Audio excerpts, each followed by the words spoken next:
Welcome to Graham Road at Aspley. It is round 15 of the NEAFL. NEAFL TV, Aspley Hornets versus the Brisbane Lions, streaming live on youtube.com/Northeast AFL. Michael Price and Mark Kennedy calling all your action. Kanga. Should be a good one today. We've had a couple of changes for Aspley. Callum Castledine in, Brad Dale in, out. Clinton French and Ryan Thompson. Some changes for Brisbane. Jake Barrett, Campbell Walker, Luke O'Sullivan, Ben Sloan and Jack Payne are in. Matt Eagles, Cedric Cox, Matthew Hamilman and Clay Beams all out. Aspley coming back from a massive loss to the Gold Coast last week. Brisbane beat Sydney Uni and should be favourites for this one, Kanga. And who's your pick this afternoon, Price? Yes, welcome. Brisbane Lions by enough, I think, Kanga. Well, by enough, I think it'll be about 8 to 10 goals. But we'll see what Aspley can produce this afternoon as we're away. Round 15 of the NEAFL here at Graham Road. Walbers, he gets the first tap. Hanley, he tried to get rid of it. Lyons is upended by Toy.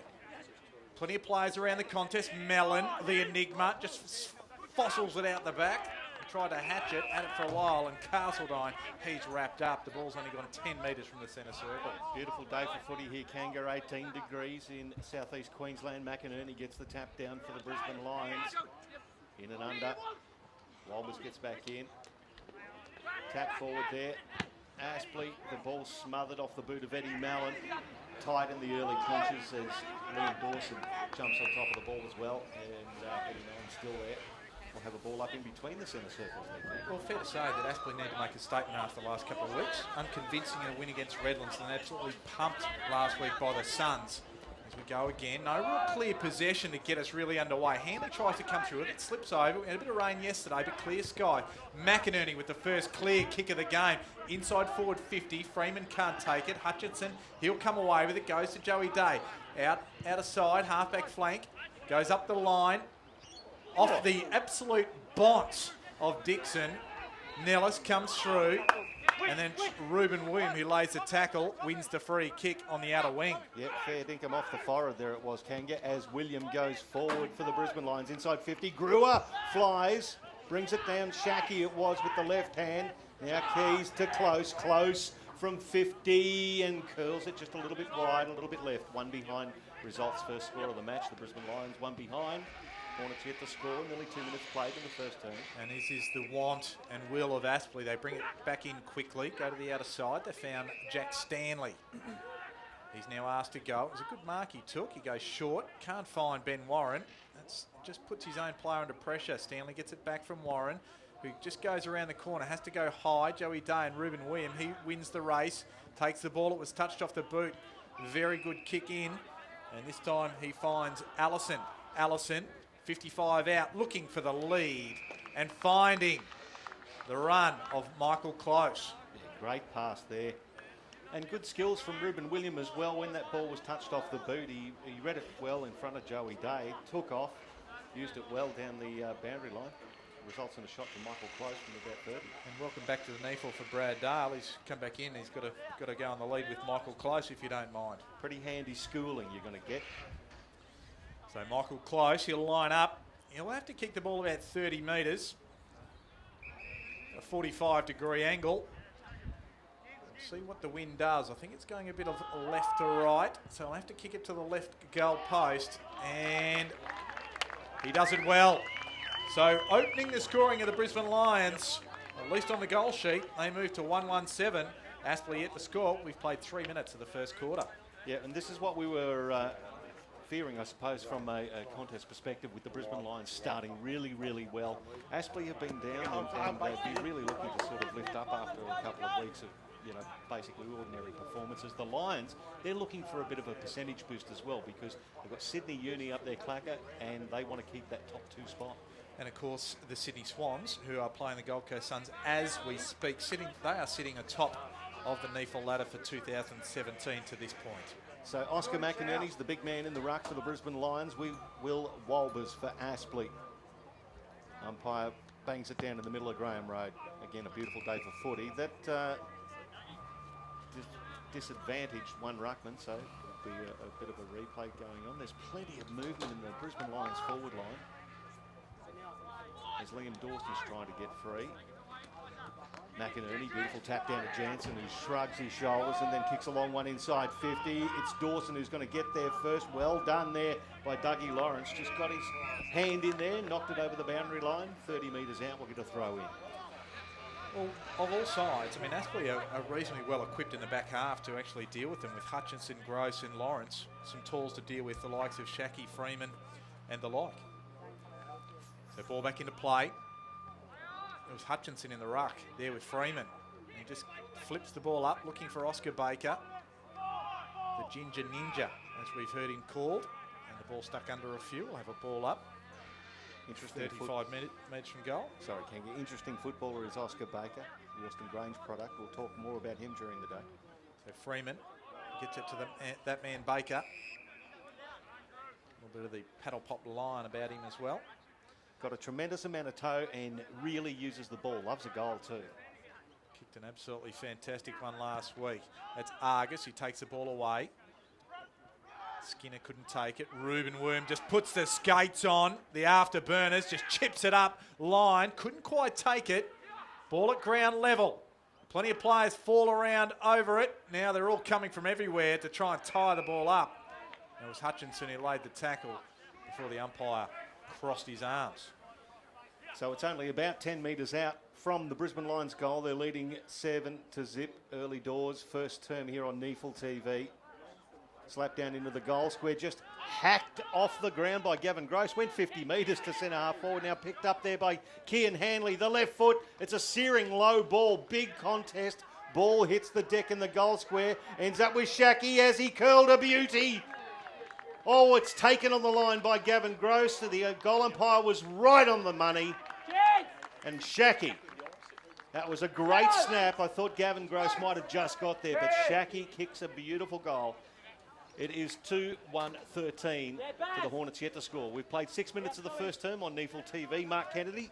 Well, they blocked the first kick of John O'Freeman and it just fell into the arms of Josh Shackey and he just did it beautifully. And a good presence of mind not to really rush the kick, but he knew he had to hurry just the same and he did it with aplomb.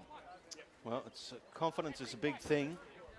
And ever since getting that conjecture about his deal out of the way and signing up, it seems to have freed Josh's mind. It's good for the Brisbane Lions. Good news for the future. Always good to clear the mind. Soothes the body, soothes the soul as we're underway here.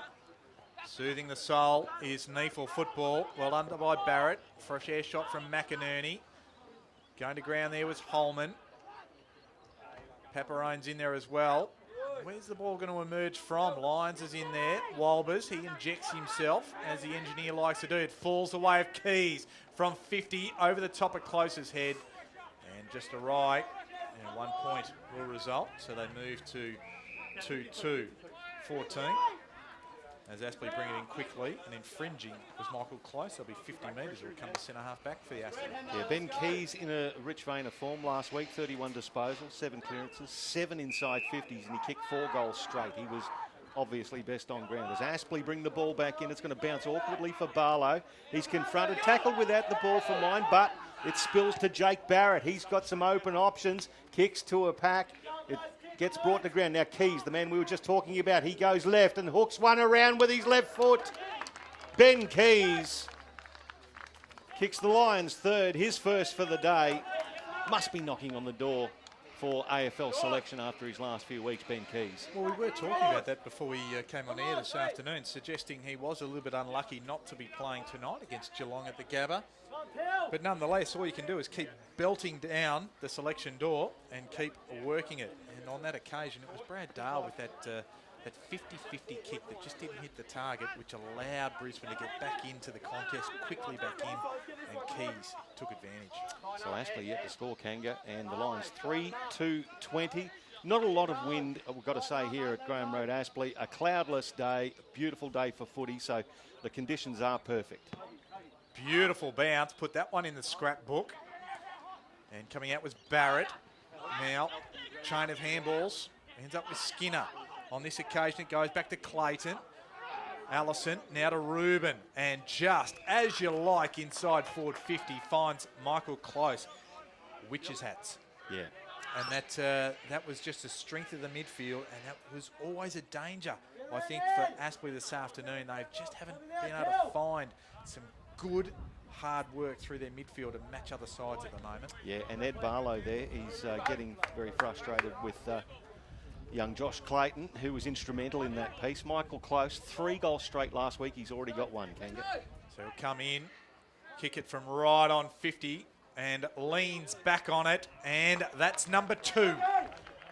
So the Brisbane Lions are away to a flyer. We haven't even played 10 minutes of this game, and they move to 4-2-26. Aspley yet to score, and not that I want to be the doomsdayer that I am, but Aspley couldn't even put a score on the board in the first half last week against the Gold Coast Suns. Look, and we've got the coaching staff in the box next door to us, and I've got to say, quiet is one word. I think they're as stunned as the Aspley midfield seems to be at the moment. I've got to say, though, as John O'Freeman comes into the ruck for Brisbane, for Aspley, we've got Guy Dixon. Dixon actually did well this time. Ball lands in the hands of Barrett. He scrubs one forward. It's punched forward by the Hornets. They haven't allowed this clearance out as quickly as the last couple, as Freeman emerges with the ball for the Brisbane Lions. Just this commentary side of the circles, and a bit of a stalemate there. Dixon did well against Freeman there, tapped it forward. So did Barrett. The spinning turn and the left foot spear. Could have been a bit of high contact there, well spotted by the umpire. And it was the free kick to Campbell Walker, the Morningside product, right in front of the NEAFL TV commentary box. He's played for Redlands already in the NEAFL. The academy product. Gets it to Close. Close, he's already got 2 goals this afternoon. Goes deep and just standing there and taking it, finding a bit of space with Josh Shackey. How about the kick from Michael Close? That is a 50-metre pass. Shackey didn't even have to move, Kanga. That was beautifully weighted.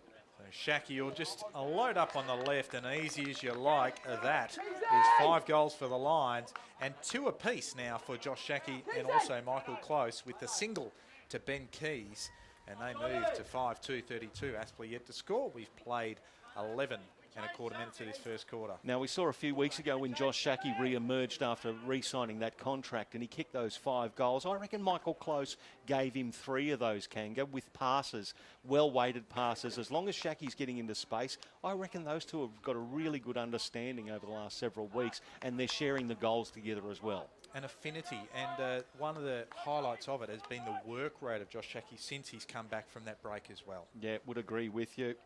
So the Lions on a march. 32 plays zip as the umpire bangs it down in the middle of Graham Road again. Freeman. Dixon does well for Aspley, slams it forward. Nellis to Barlow, who's confronted by Frost, but still bursts through and kicks it inside 50. The first foray forward for Aspley. Here's a go. Ben Warren, he's trying to shunt it forward.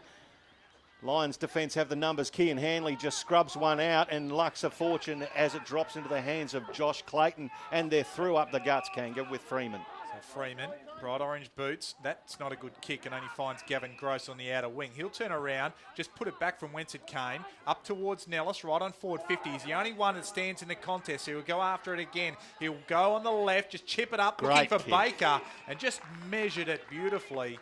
Hanley probably misjudged it a little bit, but Baker got the good arms up, and he'll go back for Aspley's first score of the afternoon. Yeah, what a ripping pass that was, though, Kanga. I do agree that I think Hanley could have judged it a little better, but Oscar Baker, he's a spring-heeled Jack, the Ginger Ninja. Let him get on the board for the Aspley Hornets and ignite this game.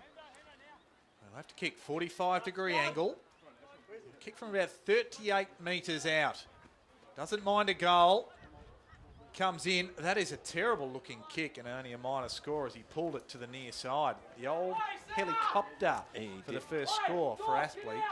1 point. The margin now is 31. We've played 13 and a half minutes of the first quarter. Yeah, Feddingham hit his shin. Here's a big... What a roost! To the centre of the ground, if you don't mind. What a cracking kick in that was. Slightly aided by the wind. My goodness. Ball spills in the middle. It's tied up. Now, was it Sam Skinner who provided that kick? Yeah, it was. That was an amazing hoof, Kanga. I'd like to see Gavin Gross line up along that one as well. He gives it a fair old whack. That would have won the old halftime super kick. Don't worry about that as Barlow goes through the middle. Brewer overruns it, but Barlow already with his jumper torn. He's having some close attention paid to him today, and you won't see any distance between he and Josh Clayton as they go around. So on the outer wing, looking for Aspley to show a lot of vigour around the contest. And Barlow's the man that does it. He got it, gave it to Holman. Holman right up to forward 50. Mellon, it's bumped over by Frost right against the fence. No real harm done. As the boundary umpire, who towers over them all. Zach Coyne, I think his name is. He's over 7 foot. Well, he'll throw the ball down to the players when he throws it back in. He's that tall. Freeman with the head out lines. He's tackled by Toy. Now to Mellon. Mellon goes up looking for Ben Warren. Couldn't quite take it. Now back to Holman. Holman kicks it to a dangerous spot. Nellis is there, but floating back there was Michael Close. Takes a good defensive mark. He's doing it at both ends, Michael Close, and there's that synergy again. He hits Josh Shackey, who moved beautifully for him. Oh, good effort. Great mark by Liam Dawson under heaps of pressure from Hutchinson.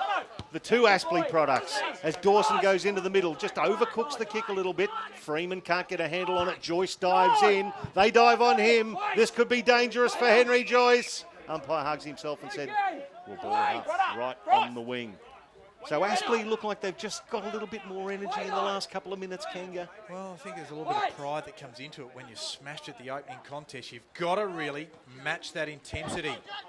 Coming through, it's Joey Day, just flips a handball out. Holman tried to find Warren, can't quite do so. Wrapped up there is the young man in Campbell Walker. And had a throw-in, a little bit of vigour shown on the boundary line in amongst Brewer and Warren and Walker and Argus. It's all happening, Kanga. There's a few little spot fires around the place. Could be frustrating for Aspley today. The throw in. Walbers. Now it's loose for Brewer for the Brisbane Lions. Looks back and then gets onto his left foot. Chips it forward. That's a good strong mark in the front of the pack taken by Jono Freeman. Not paid. He gets a ball back anyway. Gets it from 40 and just misses. Great effort from Jono Freeman, but one behind results. So 5-3-33, plays one behind, 32 points to margin, 16 and a half gone first turn. Well, you think they've just got a wealth of talent up forward when you think they've got Shackey, Close, and also Freeman. As there's a push on the contest, Doug Lawrence gives the free kick away. They just had Matthew Hamilman promoted into the AFL as well, another 2 metre Peter. So Brisbane will take it back in and finding Dawson right on forward 50. So well done there. That might have been Big Payne. Jack Payne, we'll talk about him. What a pass. Goes in and unable to take the mark there with Sloan. Plenty of players around the contest yet again. Keys tries to merge with it. He's wrapped up by Castledine, and Castledine, he'll win the free kick. So well done by Callum Castledine. The Grogan medalist goes out wide, finds Reece Toy. Toy's not sure what to do with it. And overrunning it there was Coughlin. The kick wasn't a good one, and Brisbane can mop it up. McInerney feeds it back to Paparone. They'll come to the middle of the ground. They'll find Hinge, and goes towards a player. Can't take the mark. Allison's in there, and the ball tied up. So Mitch Hinge supplying the ball down there. James Nellis is the last one to come up with it. So Aspley have stemmed the tide to some degree after the 11-minute mark. They'd had 5 goals, 2 scored up to that point, only one behind since. We played about another 7 minutes as James Ives comes through the middle. Almost untouched there, and then looks for his teammate. It's Coughlin. Now coming to Jack Stanley, 70 metres from goal. He stands and delivers to Ben Warren. Good lead, good pass. Nothing much a defender can do in that situation. 45 metres out on a slight angle, and Ben Warren didn't trouble the scorers last week, only the one behind, but he had a lot of mates last week in their thumping against the Gold Coast Suns. Been a good goal scorer this year. He will come in and let go from about 48. It's a bit of a sky ball. It gets to the line, and the big, tall timber of Brisbane deny any score whatsoever. The miserly defence. It's hooked out. It's going to go straight to the boundary line. Umpire will have no hesitation in saying that was insufficient intent on keeping the ball in, and it'll be a free kick to Aspley. See Barlow in the unfamiliar 47 jumper now. He had the other one ripped off him early. And the kick wasn't a good one. As Brisbane, through Hing, get the ball out. Skinner just puts it back out. Outside forward 50. Dawson comes to meet it, does well. Grew up, has to run onto it. He's besieged, just shrugs a couple off, but can't deliver it effectively. Baker tries to get it to Ives. Can't quite do so. They're still in the contest here. Plenty of work going on as Hayden gets it around the corner. Eventually it ends up with McInerney, and Brisbane can repel. So the big fella, Oscar McInerney, been in good form this year. Another 18 disposals last week, 48 hit-outs. They could have mucked it up here, and they have. They're going to turn it over for the Hornets, and dribbling it forward. A wasted opportunity for Callum Castledine back into the side. Hits the post. One behind, so 33 plays 2. They made a meal of a couple of opportunities. Brisbane bring it back in. Pushed underneath it, I thought. And the umpire agrees eventually. Was Doug Lawrence, and he'll win the free kick. So Aspley, they can take it back inside forward 50. They've got a couple of runners coming to the near side, of the boundary side. Just really important that they get a goal on the board before quarter time, Kanga, just to get their spirits up a bit here. They've had a little bit of a mini win, I think. This is Henry Joyce. They've certainly stemmed the bleeding. Joyce goes, and just to nobody in particular, and just throwing the arms up was Kian Hanley. And Hanley just kicks it into the man of the mark. So Aspley, they can still work it through. The Gaelic footballer just tried to tow it and then keep it again. Can't quite do it with any great effect. Brisbane will try and come away. Under pressure there was Jansen. Well done by Barlow to Baker. And is it touch? No, it'll get there. So Oscar Baker finally gets the first one for Aspley. And they put the score on the board. And they move to 1-2-8. And the Brisbane Lions at 5-3-33. The lead's 25 points. We've played 21 minutes of this first quarter. We've got the Ginger Ninja on the scoreboard, and that's the main thing. Aspley needed to get some, I suppose, result for all of their hard work over the last few minutes, as you say, in stemming that bleeding, Kanga. They've been really working hard. Kian Hanley's doing okay in the back line for Brisbane so far. Got the 5 disposals, including a rebound 50 as well. Inside 50s, 10-6 Brisbane's way. No great surprise there, but I didn't quite see it earlier, but it probably would have been about 9-1. It would have been halfway through this term, absolutely. Kanga as Walbers slaps it down, taken by Jake Barrett. He's tackled. Good tackle by James Ives, holding the agate there. Jake Barrett got to try a little harder to get rid of the ball as Barlow loops around Ives, uses the right foot to effect and hits our man, Oscar Baker. 75 metres out, right half forward. He looks inboard. The little 45 kick finds his mate in Callum Castledine. Back to Baker. Sells the big dummy on the right. Then handball. They trying to get the 1-2. Castledine into the pocket. It's with Mallon. He dribbles it to the goal square. It's going to be saved again. Oh, Keys tackled beautifully there by Ryan Holman. Stuck underneath him. Umpire circles. Will be a ball up 15 metres from the Aspley goal. Just, you know, I don't mind what they were trying to do there, Kanga. At least they're trying to take the game on. They mucked it up a little in there, but they've set themselves up for an opportunity here. Nothing ventured, nothing gained. Coming away was Grew up with a quick kick, gets inside the centre square. Dale can't take it. Then he lays the tackle, so he does very well on that occasion. And the umpire will ball it up, so well done to him. Unable to clear it in time there was Ben Sloan. Probably didn't have the opportunity for mine. I know he didn't, but it was another awkward bounce. But there were 3 Aspley players to 1 Brisbane player there, and they were all spectating. Ball spills out the back of the ruck contest. Baker, he's underneath it, and the ball will be tied up, will go again. Inside the centre square here. The beautiful Graham Road. Perfect conditions here, Michael Price. We have people in most parts of the world believing this is their summer. 25 degrees on a beautiful Brisbane day here in southeast Queensland. Blake Brewer controls it nicely, then hooks a left foot to the advantage of Shaki. Can he double back? He does. The handball to Close. He controls it eventually, goes back inboard, then hooks around. Now he wants to go back to Shaki with the handball. He struggles to get away from Gross, but kicks it to the forward pocket. Big fly and a good mark defensively there. No, not paid, just taken over the boundary line. I thought it was a nice mark there by Ryan Holman, but it will be a throw in. a couple of metres from the behind post in the left forward pocket for the Brisbane Lions. They haven't scored since the 16-minute mark of this term. So the ball back into play. Gross uncontested. In fact, the boundary umpire will throw it in again. Yeah, a few extra Wheaties on that one. Needs to get it back into the 18-metre mark, I believe, is the measure that the boundary umpires are marked against. Shackey and Gross. Keys around the corner. And across the face it goes. Just 1 point is the result. So Brisbane kick another one. And 34 playing 8. We've played 24 and a half minutes as Aspley bring the ball back into play. Back pocket, Oscar Baker. So they've only got the 2 behinds since the 11-minute mark of the first term. So Aspley have stemmed the bleeding, but it was a great start by Brisbane. Ball on the boundary line here, and we'll see it bundled over, and we'll get a throw in. It was Eddie Mallon stuck underneath that. Liam Dawson, former teammate and 2014 premiership player for the Aspley Hornets. Was he in the 2014 one? I think so. We'll just say he is anyway. He was an emergency. Congratulations. He was an emergency anyway. Well, he is now. Ball stuck underneath, and it's going to be a free kick there, and justifiably so to Reece Toy. And yes, I had that qualified. Yes, he absolutely was before he got drafted to the Brisbane Lions. Toy down the line, commentary box, and Clayton showed his intent there. Could have taken the mark, but spoiled. It goes back to Kean Hanley, chips it forward. Shackey.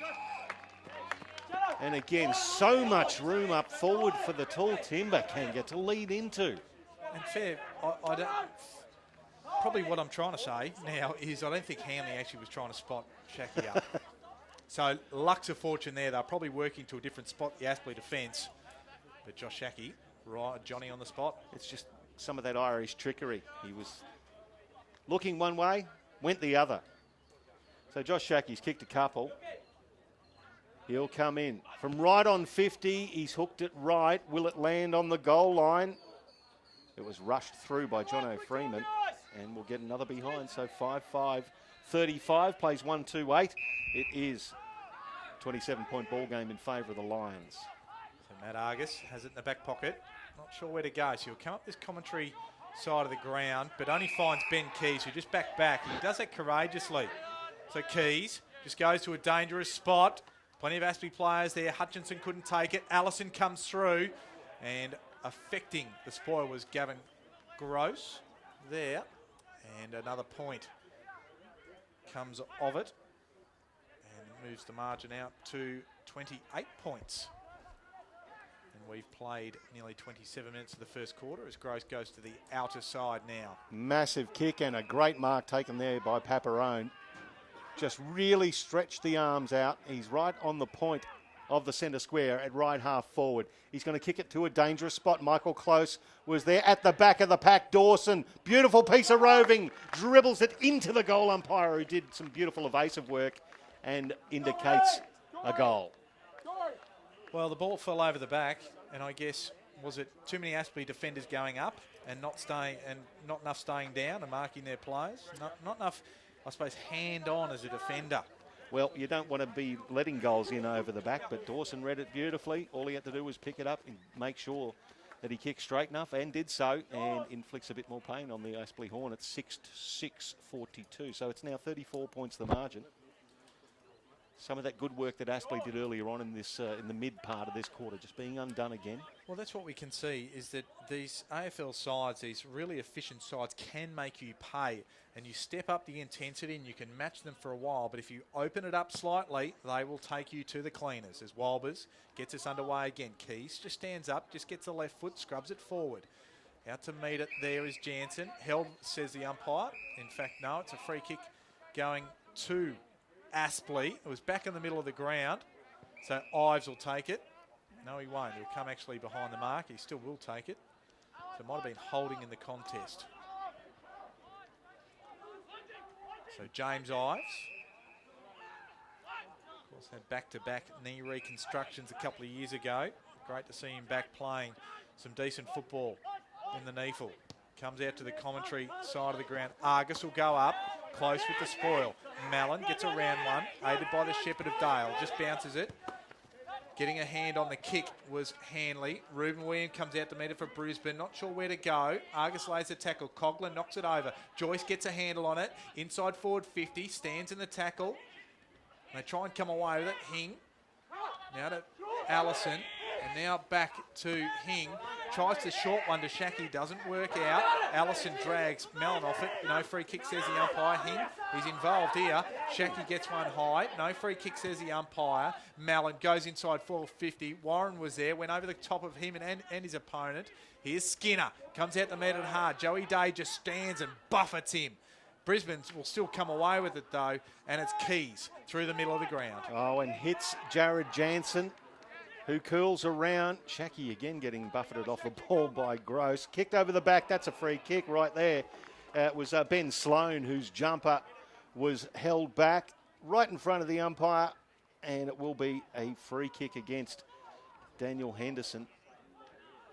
Well, Sloan and Henderson would know each other because they played against each other no more than 2 weeks ago when Sloan was playing for Redland. And they played Aspley, of course. So they were in the same part of the ground no more than a fortnight ago. So Ben Sloan comes in from 40 metres. It's straight enough. Has it got the distance? It has. And have a look at them get around the young fella as he kicks his first for the day. And the Lions kick their seventh. It is 7-6-48, playing 1-2-8. 40 points the margin late in the first term on NEAFL TV. Well, great to see the academy players just really playing their part. And, of course, we have 4 of them in there today, being Campbell Walker, Luke O'Sullivan, Jack Payne, who's a highly fancied prospect from Noosa, I might add, and, of course, the man who just kicked the goal, and Ben Sloan. So great to see the up-and-coming. And, of course, we've got some other academy players coming through. John O'Freeman is in the side, Ben Keys, and also, of course, we've already mentioned Liam Dawson, amongst others. You throw them into the mix with up-and-comers, as you say, like Ruben William, and I love this guy McInerney in the ruck as well. He does some good things. He wins the tap there. Aspley through Joey Day, trying to get through. He's tackled there by Campbell Walker and loses the ball. Coming through, and there is the quarter-time siren. Just going to keep an eye on what's going on in the middle there. Joey Day and a couple of players have just come together. There's still a bit of feeling in this one. Although at quarter time, the Brisbane Lions 7-6-48 lead the Aspley Hornets 1-8. It is 40 points after the Lions scored the first 32 points of the game. Aspley with their first score in that quarter came through at the 13-minute mark with a behind. Still plenty going on behind the ball there though, Kanga. Yeah, there is, and I don't think there was anything untoward in the tackle. It was Ben Keys on Hayden. And look, there was nothing too much in that for mine. I had the binoculars on it, and he just tackled him, went forward, and it was Hayden that just hit his head on the ground as working through. He looks a bit ginger, but I'm sure he'll be okay. No, you might have mixed him up with Oscar Baker. Just kidding. The whole ginger thing. Okay, 40 points the margin. Quarter time here on NEAFL TV. Michael Price and Mark Kennedy back very shortly to review that first quarter for you and bring you the second quarter on NEAFL TV.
Welcome back to Graham Road at Aspley, round 15. NEAFL action. It is the Aspley Hornets at home to the Brisbane Lions at quarter time. 40 points the margin in favour of the Lions. 7-6-48 to 1-2-8. Your goal scorers, Aspley's got one. Oscar Baker. For the Lions, you've got Shackey and Close with two. Singles to Keys, Dawson and Sloan.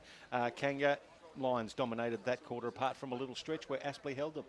Look, and I suppose the key of holding them was that real impetus in the midfield to try and really show that graft and that grit to try and tie the free running Lions down, because we know they're dangerous going inside forward, but they've just got to try and stall that run from the middle of the ground. 16-8 inside 50s in favour for the Brisbane Lions. What other good stats can you see there, Kanga?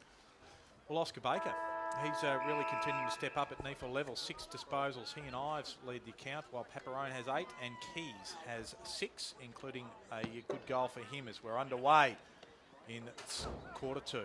Okay, so it is Will Walbers who lets go the ball. Keys picks it up, gives it back there to Allison, hooks it forward inside 50. It bounces freely, but back into the arms of Gross, who tries to get a toe to it. It's smothered, picked up by Barrett. Barrett snaps it, goal! Jakey Barrett with his first goal of the game. Now, hang on, it could have been touched off the boot. There's an appeal. No, all clear is the call, and it will be a goal. So Jake Barrett does get that goal after 30 seconds of the second term. So it's 8-6-54, playing 1-2-8. He's, I think we should call him Count Olaf. Why is that? Because he is very sneaky, is Jake Barrett. He is sneaky around the goals. There's no doubt about it. So, and look, he just bobs up just wonderfully. He loves a goal, but he is just an accumulator possession. He knows where to go to get it, does Jake Barrett. And I love the Lemony Snicket's reference as well. Thank you very much. For anybody who's got kids and understood that one. 46 points the margin in favour of the Brisbane Lions after a minute of the second term. Mark Kennedy. So McInerney got it down to Lions. Castledine come back to meet McInerney. The ball's tied up underneath and the umpire will go once again. And while we're going, thanks to the Lions staff member, Andrew Crowell, thank you to him for, on Twitter, correcting me. It is Hinge, Mitch Hinge, who's playing in the back half of the Brisbane Lions this afternoon. Good to hear from you, Crowells. Of course, a player from the Adelaide Crows. As we saw Allison wrapped up by Dorr, but coming through was Keys. Keys inside forward 50. Argus can't take it with him to defend.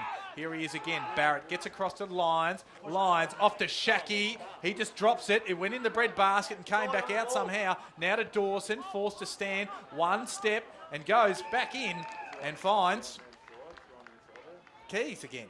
So the boys with the fluoro green boots, they just keep combining. Well, in fact, it's Dawson. It was Keys to Dawson. Keys to Dawson. I had it around the wrong way. The fluoro boots threw me. Exactly right. Fluoro boots will do that to you. It's becoming a bit of the norm, but Liam Dawson's already kicked one Kanga, former Ashley product. So directly in front, kick from 20 metres out. Gross stands on the mark and straight through. So that fast start in the first quarter has been matched now with a very fast start in the second. We've only played 2.5 minutes, already 2 goals to Brisbane in this second quarter. And the margin, it's out to 52. So danger signs for Aspley. Well and truly, they're ringing. Well, if you're going to bring the ball back, ball inside forward 50 quickly, you're going to put a lot of pressure on the Aspley defence. Come on, Lions, let's go! They are manning up as best they can, but they're getting destroyed in the middle of the ground as well. The inside 50 count goes from 18 to 8. Hit-outs, Aspley doing okay in the hit-out, 16 to 13, but it's the overall disposals. They're behind Brisbane Lions plus 30 in disposals already. McInerney will go in the middle against Guy Dixon. He's got an obvious height advantage here.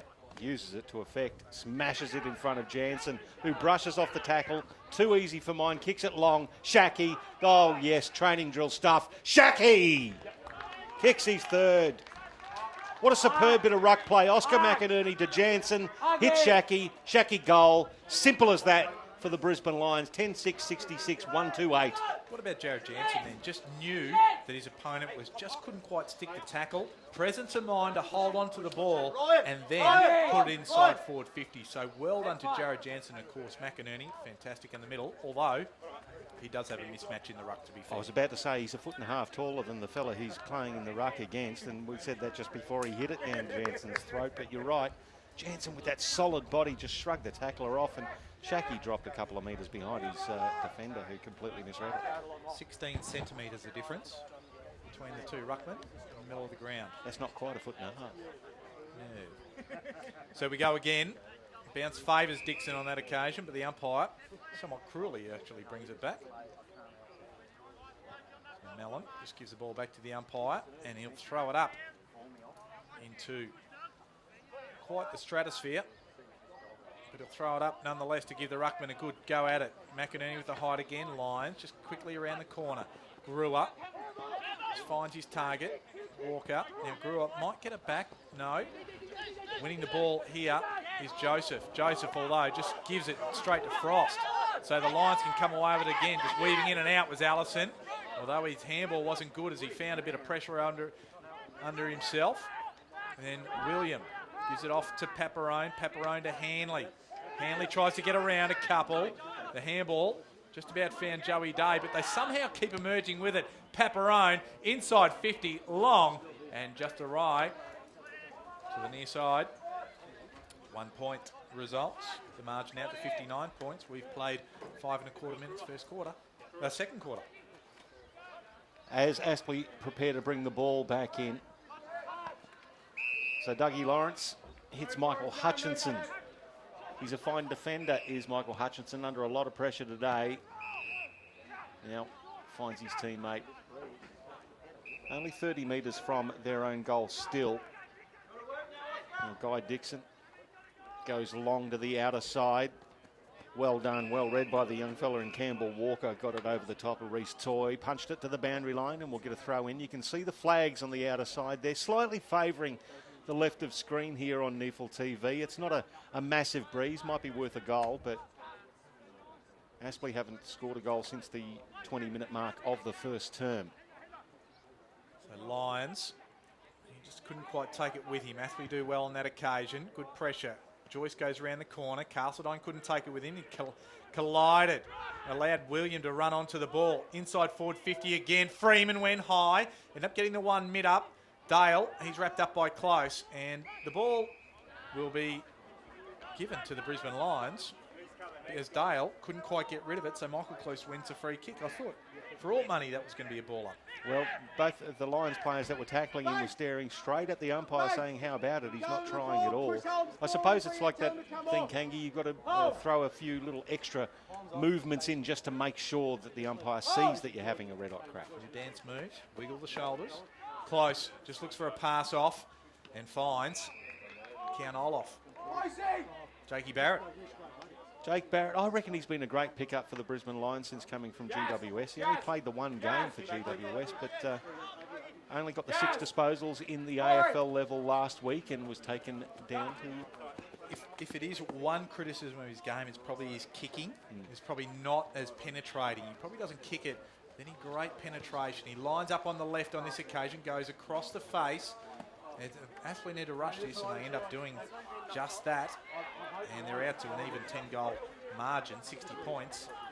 And we've played 7 1/4 minutes. Case in point with the penetration on that kick, Kanga. I see exactly what you're saying there. It's a long kick through the hands of Jack Frost, but he does well to butter up and handball it to Kean Hanley. Paparone just weaved through traffic and then shot a handball out. Oscar Baker's got some toe. He uses it to get around for Aspley and kicks it long into the middle of the ground. Lions with a 2-on-1. It went off the scone. That's twice we've seen it today. Stanley it was who headbutted that ball into the middle. Lions with the numbers. Here's Jansen. He threw that out, dead set, and the umpire spotted it as well. He just was trying to break through those tackles again. Incorrect disposal. Nicely done by Jack Stanley, who received the free kick for Aspley. So Stanley right in the middle of the Graham Road just goes out and finds Nellis, who I believe to be, outside of AFL players, the most improved player in the NEAFL competition. Yeah, he's a wonderful player, is James Nellis. Can kick a goal as well. He got 1 goal, 1 last week with his 12 disposals, but the Sandgate product is a quality player.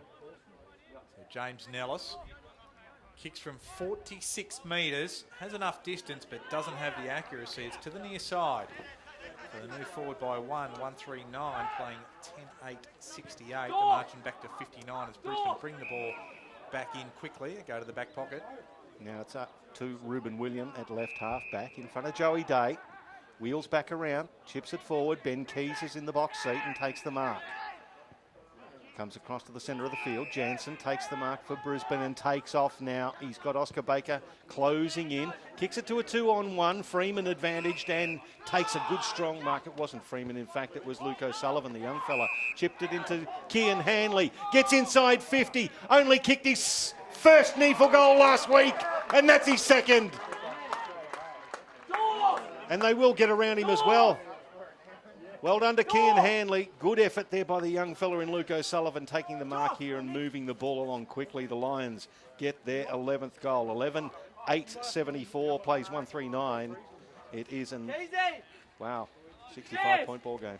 Well, what about Kian Hanley there? You just need a little bit of room, and he just takes advantage of it with that lightning leg speed. Those first 4 or 5 steps are absolutely electric.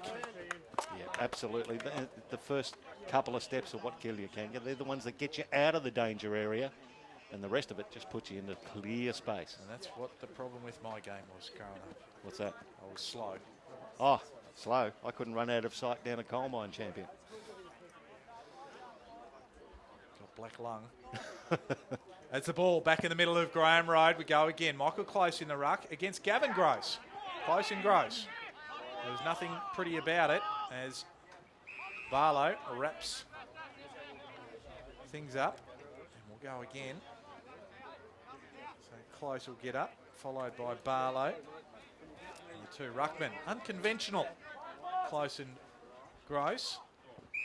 And Gross will win the free kick because Close went a bit early. That was unconventional. Well, sometimes you need to do things a little bit differently. Gross goes long, looking for Nellis, had front spot, couldn't quite do it. Hinge, he just lays the tackle. Unfairly, says the umpire. Too high was the first contact, according to the umpire. So getting up with the footy, it will be the young man Coughlin. Well, that was reward for Jack Coughlin getting to the front of the contest, Kanga. He was front and centre, and when the ball was brought down, the reward was him getting this free kick. From the mighty Maine Tigers, the 19-year-old. It'll be good to see him knock this one through. So Jack Coughlin, line up 35 metres out. Kicks it hard and good penetration and straight through the middle. So well done, the young man. Jack Coughlin gets the first one for the second quarter for the Hornets. And they bridge the margin, although it's still 59 points. They move 2-3-15. The Lions, though, 11-8-74.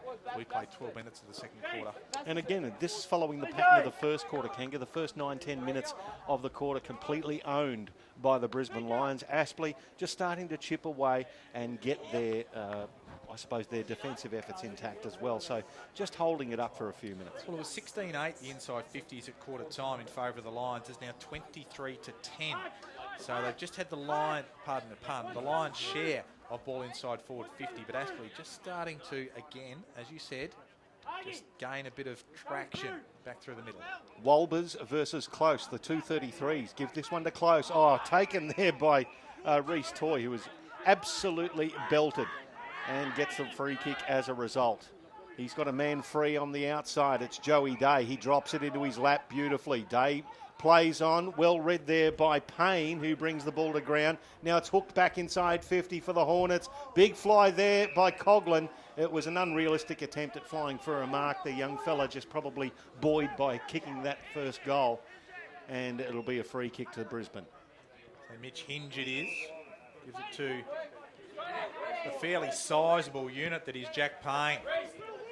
Kick out towards Barrett. He couldn't take it. Ben Warren's back first for Aspley to Lawrence. He's besieged with a bit of a line action, a bit of double line action. One of them is Dawson, and the other one getting up is Lyons. The 33s go out again. No real clear winner there. Mallon. Like that. He got a nice corky for his trouble. Barlow goes on the left foot, right to forward 50. Coughlin, front spot. Baker's there. Well wrapped up on that occasion by Skinner. So very well done course, Sam Skinner coming back. I think it's his third game back from a knee reconstruction in the NEAFL.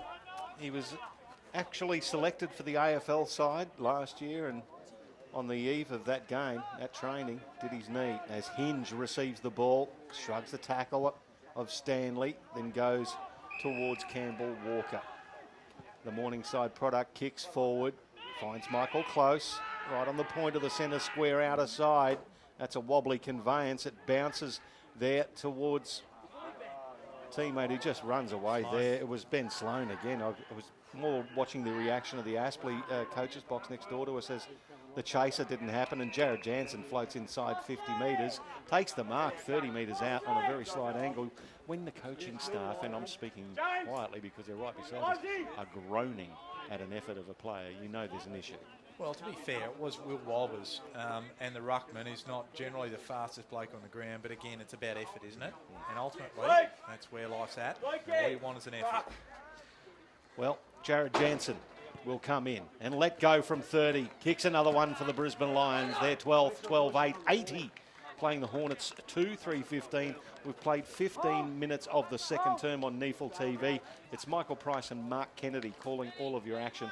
Hope you're enjoying the telecast here as, well, the Brisbane Lions are just putting the foot down, and this is an important one for their percentage boosting prospects. What's happening in the other games?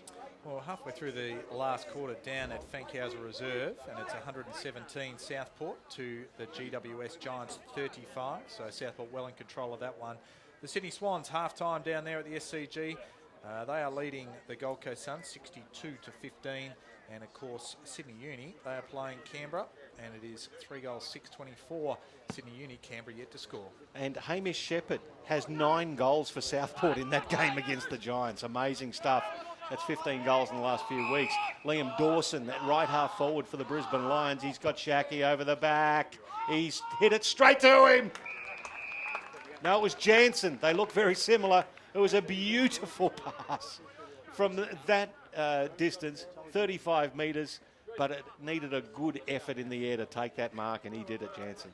Well, he's pretty rangy, isn't he, Jared Jansen? He plays through the middle of the ground, but just shows his versatility, being able to push forward and get on the end of a high ball. Well, it was a beautifully weighted kick from Liam Dawson as Shaki actually comes back onto the field. Jansen lets go from 40.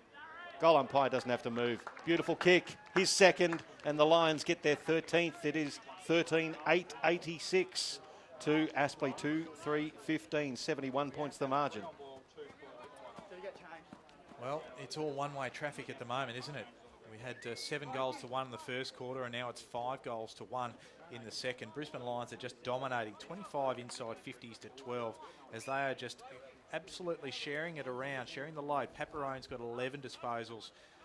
Hinge has 9, as has Hanley and Lyons, and 8 apiece to plenty, including Keys, Barrett, Jansen, and also Shaki and Allison. They'd be impressed, the Lions, too, with the tackling stats. They're leading 36-29. Some of the players individually, like Jared Jansen and Ben Keys, both up with 6 tackles. So the ball underway again. Mallon for Aspley, gets it to half forward. Batting it away was Hanley. Holman for Aspley, back to Mallon. Mallon just off one step, hits it high. Going high there was Stanley, and running onto it, easy as you like, is Oscar Baker, the Ginger Ninja. So whoops for his second. Right. If you're going to look for all of the positives that come out of this game for the Aspley Hornets and over the last couple of weeks, he provided that highlight last week with his magnificent goal in a shellacking that they received, Oscar Baker. He's got 2 already. Every time he gets the ball, you sense something's going to happen because he's fast. He has a red-hot crack at taking the game on, and he's pretty obvious too with that Ginger Ninja hair. Well, I'll tell you what, he's come into the NEAFL system probably about halfway through the season, it's fair to say, and as we see a free kick off the ball, we'll go to Aspley. Yeah, so we'll come back to that. It's Gross. He's got the ball. Just went against Michael close there. I saw it out of the corner of my eye, Kanga. He's a long kick and was dropped there, picked up by Ben Warren. He drops the ball again. Baker's in there tackling. It's shunted out by the Brisbane Lions. In fact, just straight up in the air, Paparone slaps it down to Barrett, then to Keys. He puts another sky ball to left half back. It was well done. It was against Michael Close. It was well done there by, who's in the 43 now? They've changed jumpers as well. Barlow. Is it Barlow? In the No, sorry, 42. It's Dale, I should say. Punched the ball away from Michael Close over the boundary line. Baker slaps it down. Several players on board. Umpire's just going to ball it up, so it'll happen there. Sorry, Kangaroo, I interrupted you before. Well, you just wonder where Oscar Baker, you'd suggest that he's got those attributes to be able to play at a bit of a higher level on the outside. Predict some big things for the young lad if he gets an opportunity. So plenty of players around this contest. It merges, that's grew up to McInerney, the big fella, gives it by hand, looking for the run of Close. He's got it, under a bit of pressure, so gives it back to Garua. Now to Keys, on hands and knees is Keys. Barrett, now to McInerney, the big fella's runs, and he gives it back to Barrett. He tries to elude one, he does that, now finds a bit of space, can kick it short inside forward 50. Hutchinson does well, but roving his lines, straightens up on the left, and it just bounces inside, right near the point post, and he's happy to take it over the line, is Dawson, and illegally says the umpire. He's happy to go for the stalemate, and he's penalised. That's a great call from the umpire, because he just did exactly what he wanted to do there as Aspley bring the ball down the outer side. It's with Gavin Gross, who roosts it 50 metres in the air and 60 metres forward. A 2-on-1. At the back of the pack was Warren. Nobody waiting for him. So he just gets the ball and chips it into space, looking for Coughlin, the little fella. Takes a ripping mark. 40 metres out, more or less directly in front. Another great grab from the little Maine Tiger. It was good presence of mind from him, wasn't it? Good body work. I mean, he just was backing back there. He knew he had Hanley coming back with him, but just made, I suppose, a little bit more initiation of the contact just to protect the drop zone nicely. So Coughlin will come in.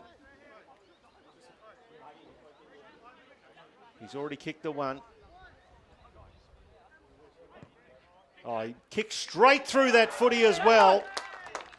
That's a commanding kick. 2 goals. Well played, young Jack Coughlin, the 19-year-old. And gets Aspley's 4th goal. 13-8. 86 plays 4-3-27. Back to a 59-point ball game in favour of the Lions. 21 minutes gone, second term. Well, if I was to ask you, Pricey, that halfway through the second quarter that Aspley had kicked 4 goals, who would the goal kickers be? I reckon the last blokes you talk about necessarily, even though he kicked a great goal last week from the midfield, it would be Oscar Baker and Jack Coughlin. So the young men have found a way to try and inject themselves in the game and try and lead the way for their side. Well, some of the bigger name players and your key forwards have got some pretty hefty defensive opposition working against them as well. So the little fellows working their magic at the foot of the pack as we get a secondary bounce. So Coughlin playing as that small half forward, and Baker's out here on the commentary wing. So McInerney goes high, got it down. Underneath there was Barrett. He gets up, tries to feed it up. Now McInerney, the big fella, off one step to half forward and Close. A good mark there in front of Dale. Close goes up towards Shackey. Almost has it there. The umpire says no, Dawson. He just snaps it. It goes right across the face or run out of bounds. I thought Shackey might have just about held that long enough. Yeah, it was a bees away, wasn't it? Just a little bit off, but getting himself in the right position as well and using his body well, Josh Shackey just couldn't grasp it. So 59 points the margin. Close just knocks his player off the ball, but Baker, he just wins it at ground level. Gets it out to the outer side, half back. Leading the race there was Allison. Also there was Ives. And the umpire will throw it in on the outer side, some 80 metres around from the Lions' goal they're attacking. Beautiful day, as we've said, here at Graham Road, Aspley, for round 15 of NEAFL TV action as McInerney slaps it down to his own boot, then picks it up. How he got rid of that, only he knows. Ball stuck under, and we'll get another ball up. Ben Warren appealing for the free kick for Aspley, nothing doing. It's only 60 metres from the Brisbane Lions goal. 59 points their lead at the moment as McInerney again taps it into the path of Allison. He toes it forward and then appeals for a free kick off the boot of an Aspley player. It will be a throw in just right on the 50-metre arc. Just a little bit of a lull in the game here as Aspley have stemmed the tide a bit, scored a couple of goals again in the middle of the quarter, Kanga. This is where they did it in the first. The last 2 goals McInerney over the back, but Reece Toy's there for Aspley. Gets it from defensive 50, kicks it to the middle of the ground. Hanley makes his way back and takes it right in the middle of Graham Road. Comes to the commentary side, and the kick wasn't a good one. Only finds Ben Warren, so that's a clanger in statistical terms, thanks to champion data. Teddy Hopkins, the pioneer, got that one going. Henry Joyce with the ball now, goes to the outer side. Ives is there, just wasn't sure about it, but found it at ground level. Just approaches 50, just chips it up. Holman was there, but just standing tall was Paparone, and the Lions can bring it away. That was through Clayton, getting out for Lions. Lions gets the ball down, close roving. Handball back to Keys, shrugs a tackler, handball back. Can they get out of defence? It's Paparone's tackled. Could have been pinged for incorrect disposal. The ball stuck underneath several. Ben Warren still having a crack, saying, where was our free kick there, sir? Well, it's hard to argue with him. I didn't think that was disposed of correctly. He was tackled, and it's one of those calls, isn't it? McInerney, tries the circus trick. Straight from hand to foot, kicks it out of bounds on the full. Why not when your confidence is up, as Henry Joyce now kicks it into the forward pocket. Warren taken out of it. And there he is, Coghlan roving, and he could have got his third. He was just buffeted over the line, and a rushed behind for Aspley. 4-3-28, playing 13-8-86, 58 points the margin. The Lions bring the ball back in. It's Allison with the ball. He got it from Paparone. Decides to go up the middle of the ground. Didn't look good off the boot. Ball in dispute, but coming through there and doing very well was O'Sullivan. Attacked it nicely. Out towards Jansen. Just tried to spend it before he actually got it. Handballs off. Skinner. Now to Clayton. They're just messing around with it here a little bit. They decide to go back and settle. They go back inside their defensive 50 and find Paparone. Kick, that's a better one off the boot. Finds Allison. What's he going to do? Finds the lead of Jansen in the centre square. He's looking to build something. There's the lead of Dawson. Chooses not to go with it. Now decides to go long. Freeman has a run at it. Hutchinson's there. Just falls to the back. Here's Big Jack Payne. Payne just goes in. Just protecting the space. I thought outside the 5 was Barrett. Does well. Gets it back. Gives it to Shaki. And Shaki round the corner for number 4. So Josh Shaki. 199 centimetres, 96 kilos. A boy from Seymour and the Murray under-18s. Hello to Rachel. If you're watching this afternoon on NEAFL TV, long time no see. Hope you're very well. And Josh Shaki, your son, he has 4. So the Lions, they put it out with that goal to 64 points. And we have played 26 3/4 minutes of this second quarter. Well, good return again from Shaki, well controlled. And late in the second term, again, this is following the same pattern as the first term. Brisbane with the very quick start. Aspley arresting the momentum, and then the Lions with a couple of late ones in red time as well, as the ball is stalemated just in front of the centre circles. It was Eddie Mellon coming out with it. The umpire will ball it up again. Gross actually beat McInerney to that one. Keys scragged as he kicked it. The ball goes through hands to Kian Hanley. Commentary box wing. It's a scrubby looking kick. It was well read there. Back to Brewer. Good work there from Ben Sloan, the rookie. Kicked in front of Lyons. It bounces awkwardly for him. He tries to win out, but well done there by Joseph. And Aspley should get out through Barlow down the outer side. He goes right to the outer wing. Nellis just works his man off the ball, which was Skinner. Skinner does well, stays in the contest. Nellis goes again. The cavalry arrive. Castledine's in there. And the ball tied up under about 4 or 5 of them. He's getting up right from the bottom is James Nellis. So at half forward outer side for Aspley. We've played 28.5 minutes of this second quarter. McInerney just tries to bat it long. Baker's there first. Lyons is right there. Applies the pressure. Lays the tackle. Joyce over the top. The ball's going nowhere and the umpire will ball it up. Well, indicative of the way it's going, Kanga, is the Brisbane Lions are plus 65 in disposals, but 41 to 18 in marks. So they're getting into space, they're running to space, and they're obliterating Aspley in the process. It's Barlow kicking it forward inside 50, and it was well read. The Brisbane Lions defence had that completely and utterly sewn up as Sam Skinner looks for options. He wants to kick at the hinge. He's being well warned there by Castledine. The ball spills. That's a win for Castledine and for Aspley as Mellon picks it up. He kicks it to a 2-on-1. It is Jack Stanley who does well to bring the ball to ground. But again, the Lions with the numbers hinge. Dangerous and adventurous kick goes across the face of goal, finding Jacob Allison. But it will release Marco Paparone, who has a couple of bounces. Or dangerous 45 kick. And hits Daniel Henderson, who read it beautifully for Aspley. Kicks it inside 50, bounces in front of Barlow. Can he control it? No, he doesn't. There he is. Mitchell Hinge again. Could have got a free kick for being taken away without the ball. Ball over the boundary line. Yeah, the umpire from the middle of the ground saw that. And it was basically against Ed Barlow. Probably frustrated. The ball was bouncing away from him instead of back up into the breadbasket and smashed into Hinge into his back. So Mitch Hinge, the man from Mundalla in SA, by Glenelg. Looks a player, I've got to tell you. Like the cut of his jib. The Brisbane Lions supporters would have to be very happy with some of the youngsters that are running around in their NEAFL squad. It's auguring very well for their future. So taken off the contest illegally was Jacob Allison by Joyce, so he'll win the free kick. He'll look to come to the commentary side of the ground. Has the run of Mitch Hinge. Wrap him up. And he comes to the fore at the right time. Gives it to Garua. Still at half back. That doesn't look good off the boot, although just goes straight off the shoulder of Luke O'Sullivan. Lawrence, he's wrapped up.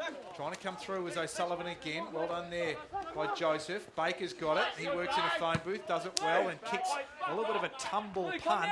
Froster's there with Stanley and just manhandled him to get the spoil. And the Lions have come away. It was Brewer and Allison, and now Hanley with the ball. Hanley gives the ball back to Allison, who gets around his opponent, then kicks long towards Lions. Lions controls it down with one hand, being tackled with the other hand. Still managed to get the handball back to Jansen into the corridor. William does the don't argue to Coughlin. Wheels around, gives it back there to Jansen, who kicks it inside 50. Close, taken down. Ball at the back. Michael Hutchinson picks up for Aspley. He's belted as he kicks it, but it's an effective kick, and they'll be able to get out here. This is Ryan Holman to the outer side. Ben Warren just decides to steady. And he's happy with that. Just happy with the stalemate. He won't be happy with the scoreboard. 64 points it is. Goes down the line. Only finds a Lion, and that was Paparone. Now finds another Lion, and this is Lions. Goes out wide. Finds Hanley, got a bit of space to move, although Barlow was in hot pursuit, so he comes inside, then goes on the right foot and going high on that occasion. That was Barrett. And it wasn't, he got a fingernail on it, so no free kick, and the ball spills out of bounds. So Jackie Barrett, the little man, trying to get it big. He's going for the NEAFL mark of the year there, just quietly. There was a big leap. Slap down there, and there's the halftime siren. And at half-time, it is the Brisbane Lions who have extended their lead. At quarter-time, they led by 40 points. And at half-time, it is 64 points. 14-8-92 to the Brisbane Lions to 4-4-28 to Aspley. So it was 3-2 to Aspley in that quarter to 7-2 to the Brisbane Lions. So they just kicked forward, as we were saying, Kanga, with the stats inside 50s. You're looking at 32 to 21. But it's that possession and mark stat that really gets me. They are plus 77 in disposals at half time. It is incredible. 49 marks to 21. So they are getting out into space and they are ripping into them running-wise. Well, they certainly are, aren't they? And they have just been all over Aspley. And Aspley just haven't had the grunt through the midfield to really try and break even at very least, to try and stop that run through the middle of the ground. Anytime they find a bit of space, they are off and away and out of there. And when you've got the players of the ilk of Josh Shackey and Close, and also up there Freeman, you've got some tall targets who are going to do some damage. Yeah, they've got the goal kickers. Shackey's got 4, 2 to Jansen, Dawson and Close, and singles to Keys, Hanley, Barrett and Sloan. For Aspley, it's 2 apiece to Jack Coughlin and Oscar Baker. Young and unusual targets towards goal, but Kanga, some of the other individual stats quite surprising. Yeah, they are, and they're coming actually from the back half of the ground. The leading possession getters, particularly from the Lions, it was Hinge with 14, only bettered by Paparone, who's at centre half back. He's got 15. Allison through the middle of the ground, he's got 14 as well, sort of playing a bit through the middle of the ground, also half back. Hanley, he's coming off half back, so they're getting plenty of run through the back half of the ground. He's got 13. Jansen's got a dozen, and another lot of players with 11, including Keys, Barrett, Brewer, and also Lyons. Oscar Baker, he's got 11, leading Aspley. He's got 2 goals to go with it. And Reece Toy is the next best with 9, and a stack with 7 there. Gross, Mellon, Joyce, Barlow, Warren, and also James Ives. And half-time it is. 64 points the margin. The Brisbane Lions over the Aspley Hornets here at Graham Road, all part of round 15 action at Graham Road. Aspley will be back with the second half very shortly on NEAFL TV.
Welcome back to Graham Road, Aspley. It is NEAFL TV, round 15, and it's the Aspley Hornets hosting the Brisbane Lions, and at half-time, the Brisbane Lions lead by 64 points, 14-8-92 to 4-4-28, after they led by 40 points at quarter-time. Michael Price and Mark Kennedy calling all of your action, and Kanga, the Brisbane Lions, Aspley are going to have to work very hard just to keep in this game. Well, they're looking the real deal, the Brisbane Lions, aren't they, in season 2017? Of course, they are sitting second on the ladder behind the rampant Sydney Swans, and they are doing an absolute number on the Gold Coast Suns in the NEAFL at three-quarter time. They are some 87 points up on them, where I actually gave the Gold Coast Suns a bit of a chance this afternoon down in that game. But back to here, I mean, the Brisbane Lions are absolutely going wonderfully. Yeah, surprised at that result, but Sydney Swans, they are a monumentally good team in NEAFL 2017. Back at Graham Road, Gavin Gross in the ruck for Aspley versus Oscar McInerney. McInerney with his height advantage slaps it down to Lyons. Handball backwards to Hanley. Hanley with a wobbling left foot torpedo in the Keys direction. Couldn't quite read it. Henry Joyce does well, picks it up, but he's tackled by the one arm. He's going to lay it on the ground. The umpire has no choice but to award a free kick to Jono Freeman for incorrect disposal. So 70 metres from goal, Jono Freeman. Oh, goes for the pass and just directs it. Barlow read it well and cut it off. Now chips it to Mallon. Mallon's got the run of Oscar Baker in front of us, the commentary box. He wheels a handball on to Joyce. Joyce over the top to Nellis. If it bounces nicely for him, Barlow can run past. Inside 50. Barlow lets go from 45. Bounces across the face. One behind. And 92 plays 29. The best passage of play we have seen from Aspley all day, Kanga. And they've had slow starts in each of the first two quarters, and that was far better as the Lions bring it out. That's O'Sullivan. The kick wasn't a great one as Argus does very well in that contest, wins the ball. That'll be 50 metres. And shouldn't have been in there, or the umpire says no. There was a bit of provocation, so it was okay. So Argus goes back looking for the lead of Warren, but Hanley just chops it off. Goes back inside, finds Sam Skinner. Skinner. The kick wasn't a good one as Mellon provided the spoil. He'll get it off the ground. The kick round the corner. Couldn't quite find a teammate. Frost. He's applied the pressure by Nellis. They'll win it, the Brisbane Lions. No, they won't win it cleanly as the ball's taken over the boundary line. 60 metres around from Aspley's goal in his commentary side here at Graham Road. 63 points the margin in favour of the Brisbane Lions. Congested area of play here at half forward for Aspley. Towed off the deck there by Clayton. Picked up by Ives. Ives the handball to Gross. Gross just shunts it inside 50. Punched away by Frost. Roved by Mallon. Mallon with the left foot from 30. And bangs it through. Great start for the Aspley Hornets in this third term. 14-8-92 to the Brisbane Lions to 5-5-35 to the Hornets. And well done by Eddie Mallon getting his first goal on the board. Well, he was involved in all the play in the lead-up, wasn't he? I mean, he was at front and centre. He was applying pressure, put a tackle on as well. And he was absolutely in the right place at the right time, and a good snap on the left foot from Eddie Mallon on that occasion. The enigma. The enigma, the mystery, the puzzle wrapped up in a riddle. That is Eddie Mallon. Former Southport player and rugby league product, I believe. So well done to Eddie Mallon. Ball back in the middle of Graham Road here. Beautiful blue skies. Wouldn't have known it was going to be like this yesterday. Good bounce, McInerney. Gets it down to Lyons, gives it to Keys. Keys off one step, just gets the ball forward. Close, he just lays it up, looking for his mate in Shackey. Shackey goes around on the left, top of the square. And McInerney, who pushed down from the ruck, just did well for the big man and took the mark 20 metres out directly in front. And here's the answer the Lions will want. He kicked a goal last week, one goal straight, but again, Josh Shackey just putting it to a dangerous spot. Well done by the big ruckman to get down there, but great from Shackey to put it there. Generally good in front of goal is McInerney, and this one is no exception, and that's the answer. Aspley kicked the first, and the Lions, they hit back. McInerney with his first for the afternoon, the boy from Montrose. And the margin is re-established out to 63 points. Yeah, the quick answer from the Brisbane Lions. I like the way Josh Shackey's playing his football. He just looks like a guy who's been freed up of a lot of different things. And as we alluded to earlier, the contract negotiations and all of that protracted news attention just basically swept away, and he's played like a different man since. Yeah, he certainly has. And you know, again, you play with a free mind and free of care. It just adds to, I suppose, what you can achieve. Very interesting too to see the relationship on field with he and Michael Close that has been very evident in the last couple of weeks. The ball away again. Lions, it looks like he might have been held, so he'll win the free kick. He'll look to go quickly. Goes out wide, has Barrett out there. He'll turn his favoured left. Puts it to the top of the square. Shackey's got a bit of a run at the back. Had hands on it, couldn't quite take it. Close. Just frees his hands up. Around the corner goes Keys. And Keys just pulls it to the near side. So the Lions put a minor on there, move out to 64 points. Yep. The lead is that they have. And back to the half-time margin as Aspley bring the ball in, but they'll turn it over here as Paparone injects himself. Ripping tackle from Coughlin, brings him down, keeps the ball pinned in. Young fella making a bit of a mark here. He's kicked a couple of goals. Jack Coughlin, the 19-year-old. Got a bit of Barney Rubble about him, Jack Coughlin. Yeah, I like the way he attacks the footy. Built close to the ground and wide to it as Warren overruns the ball. Paparone. He shunts it out. Now it's to Skinner. Skinner kicks long inside 50. Well done by Freeman to get around Hutchinson, but the ball didn't make it to where he wanted it to go. Dribbled over the boundary line, throw in 20 metres away. And for all the three bits of tall timber they've got up there, Freeman's been in good form, but he hasn't quite hit the mark so much this afternoon, while Shackey and Close have been on the scoreboard repeatedly. Now Shackey moves into the ruck, actually. Well, have no idea who was in that ruck contest. I think it was Michael Close and Dixon. Ball hits the deck regardless. Barlow picked it up, tackled by Corey Lyons. And pinged for holding the agate is Ed Barlow. So Corey Lyons, who is now, well today, captaining the NEAFL side for the Brisbane Lions, will have a shot at goal from around about 40 metres on a 45-degree angle. He's been a solid contributor, hasn't he, this afternoon? In and under, around the midfield.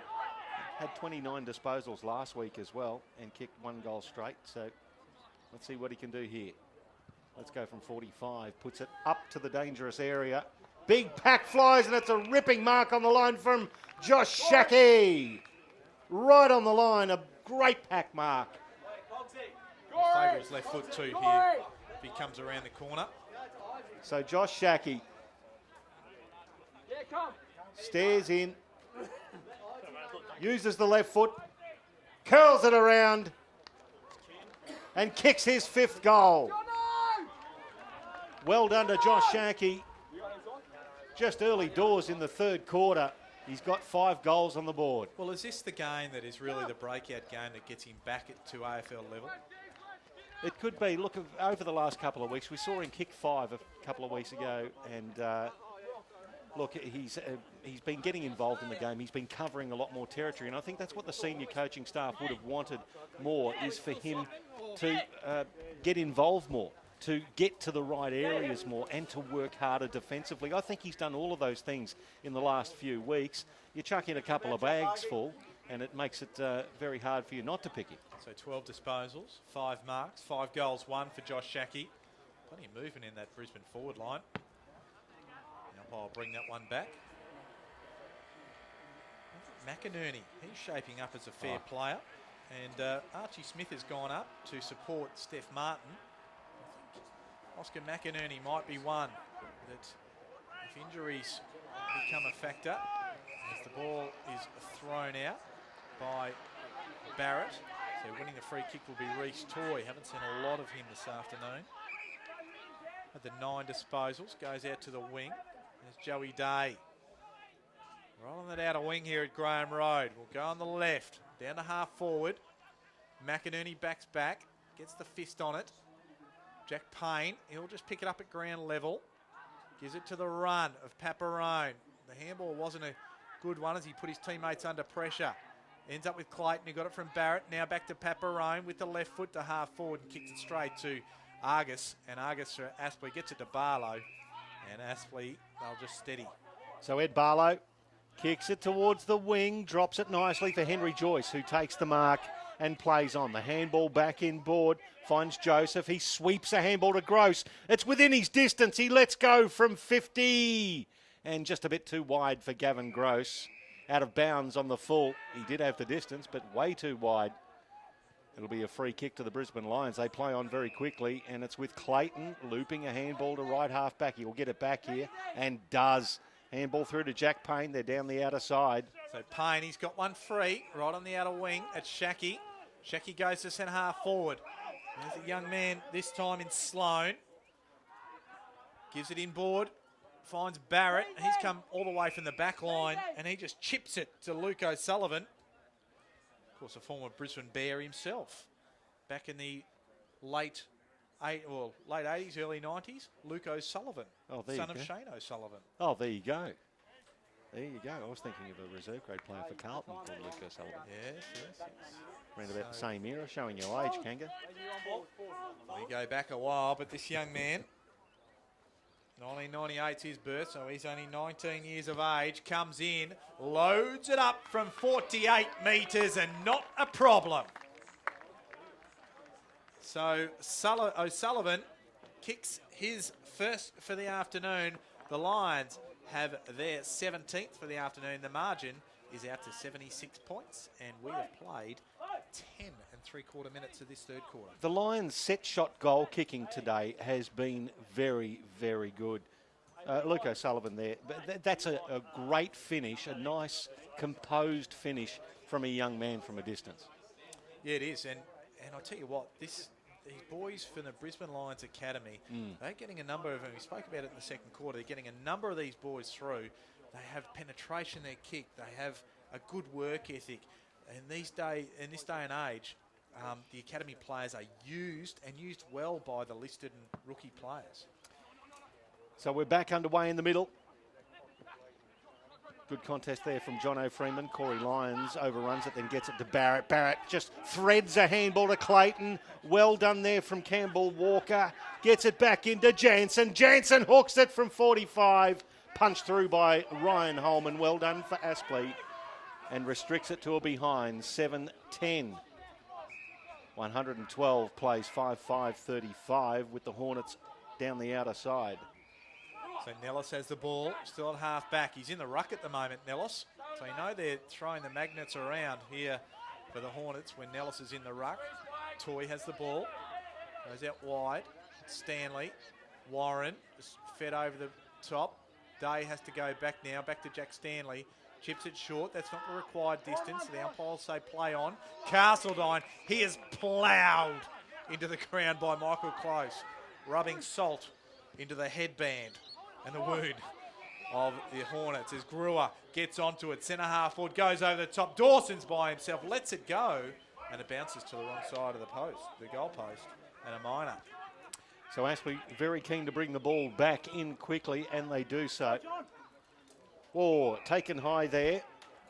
Nice mark there taken by Jack Stanley, but he was taken high at the same time. Just in the old vernacular, made him earn it, John O'Freeman. Jack Stanley at left half back for the Hornets. Just not a lot of movement. He goes up the middle. It's going to bounce for the Brisbane Lions. Paparone, handball to Brewer. Brewer now to Hanley. Couldn't quite handle the ball. A little bit ginger as well as he gets bumped on that shoulder as Aspley bring the ball to half forward. Hutchinson, can he control it? He does. Gets to 50. He might as well have a ping. He does there, and just across the face, Oscar Baker was just at the left goal post.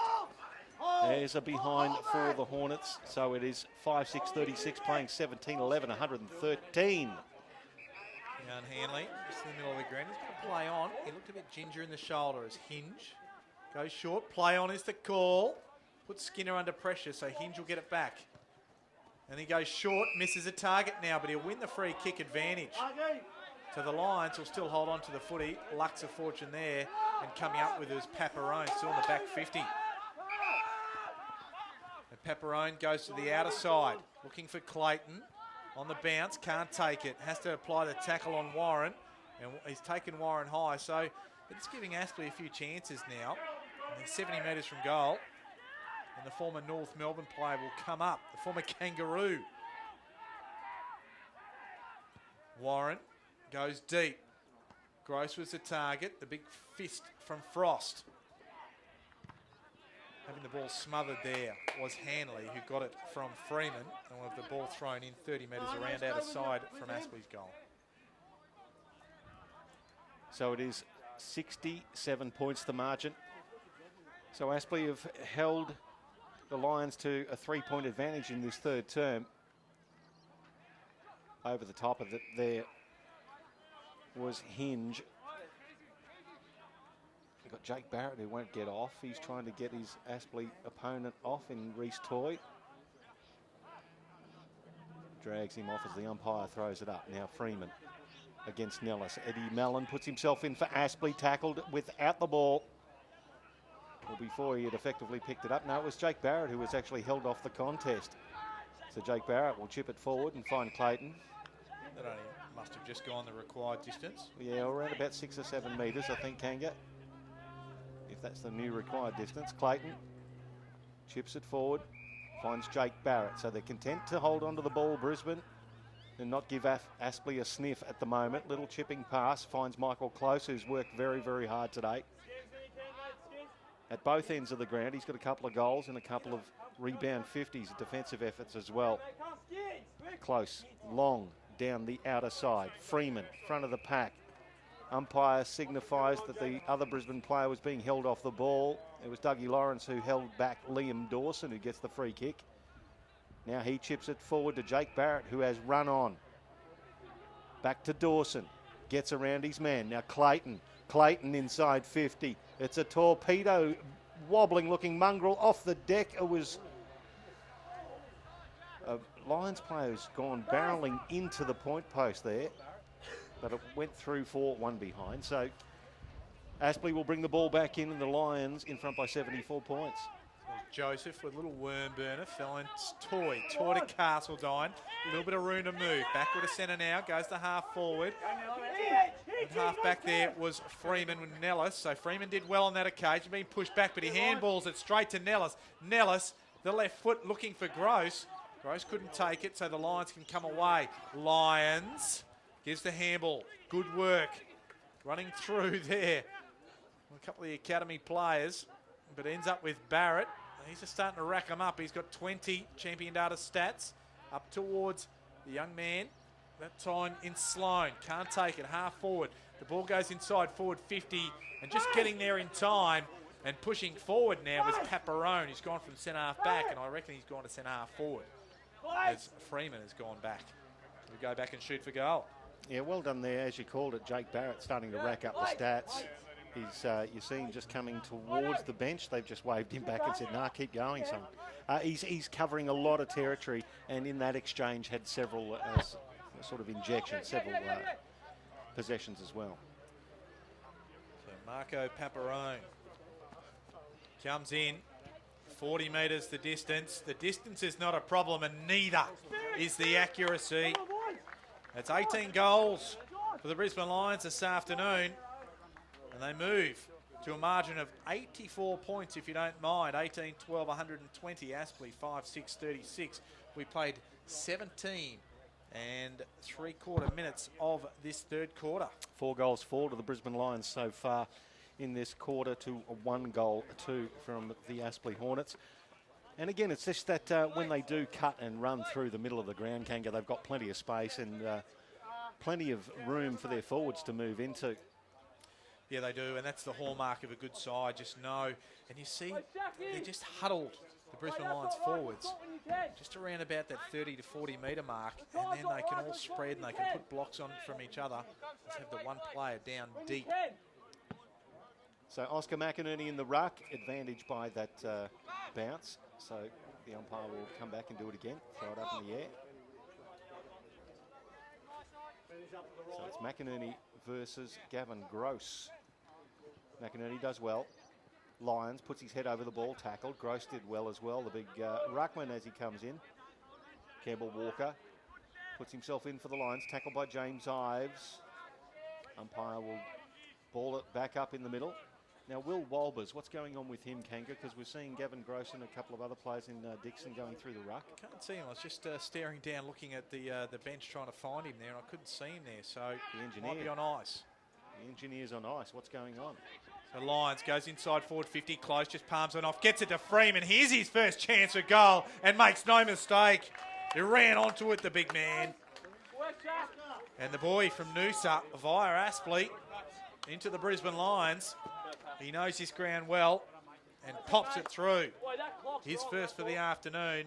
That's 5 for this quarter for the Lions and 19 for the game. The margin out to 90 points, if you don't mind. A plethora of options up forward for the Brisbane Lions. And when you're considering that 200 centimetre forwards, key position players are like a premium in the AFL and NEAFL systems, the Lions have got plenty in their arsenal. Some good young players to look forward to, Kanga. Well, when you consider that you got Freeman at 199, Close at 197, Shackey at 199, and then Sam Skinner, if you wanted to push him forward, he's 197. There are plenty of options.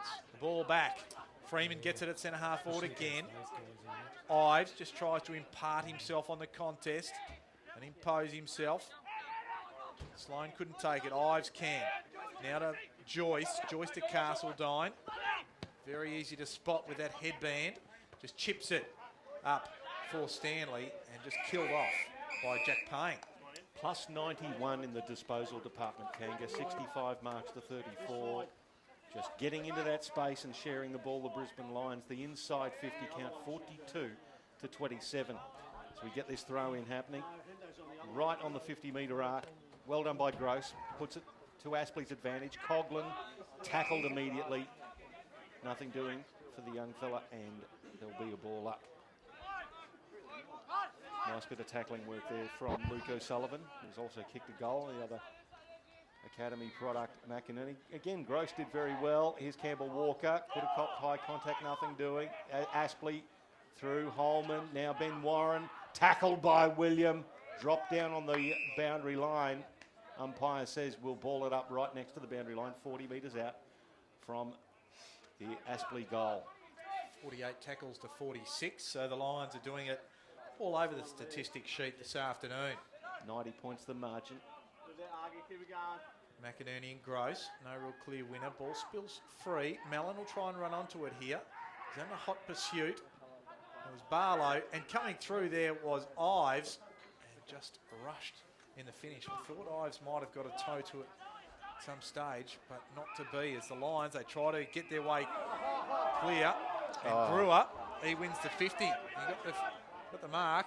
And it was Joseph trying to mind the mark, and yeah, unlucky, one would say. Yeah, it was very unlucky, but in the technical part of the game, it was there as Blake Brewer chips it forward to Ruben William. He's 60 metres out from goal.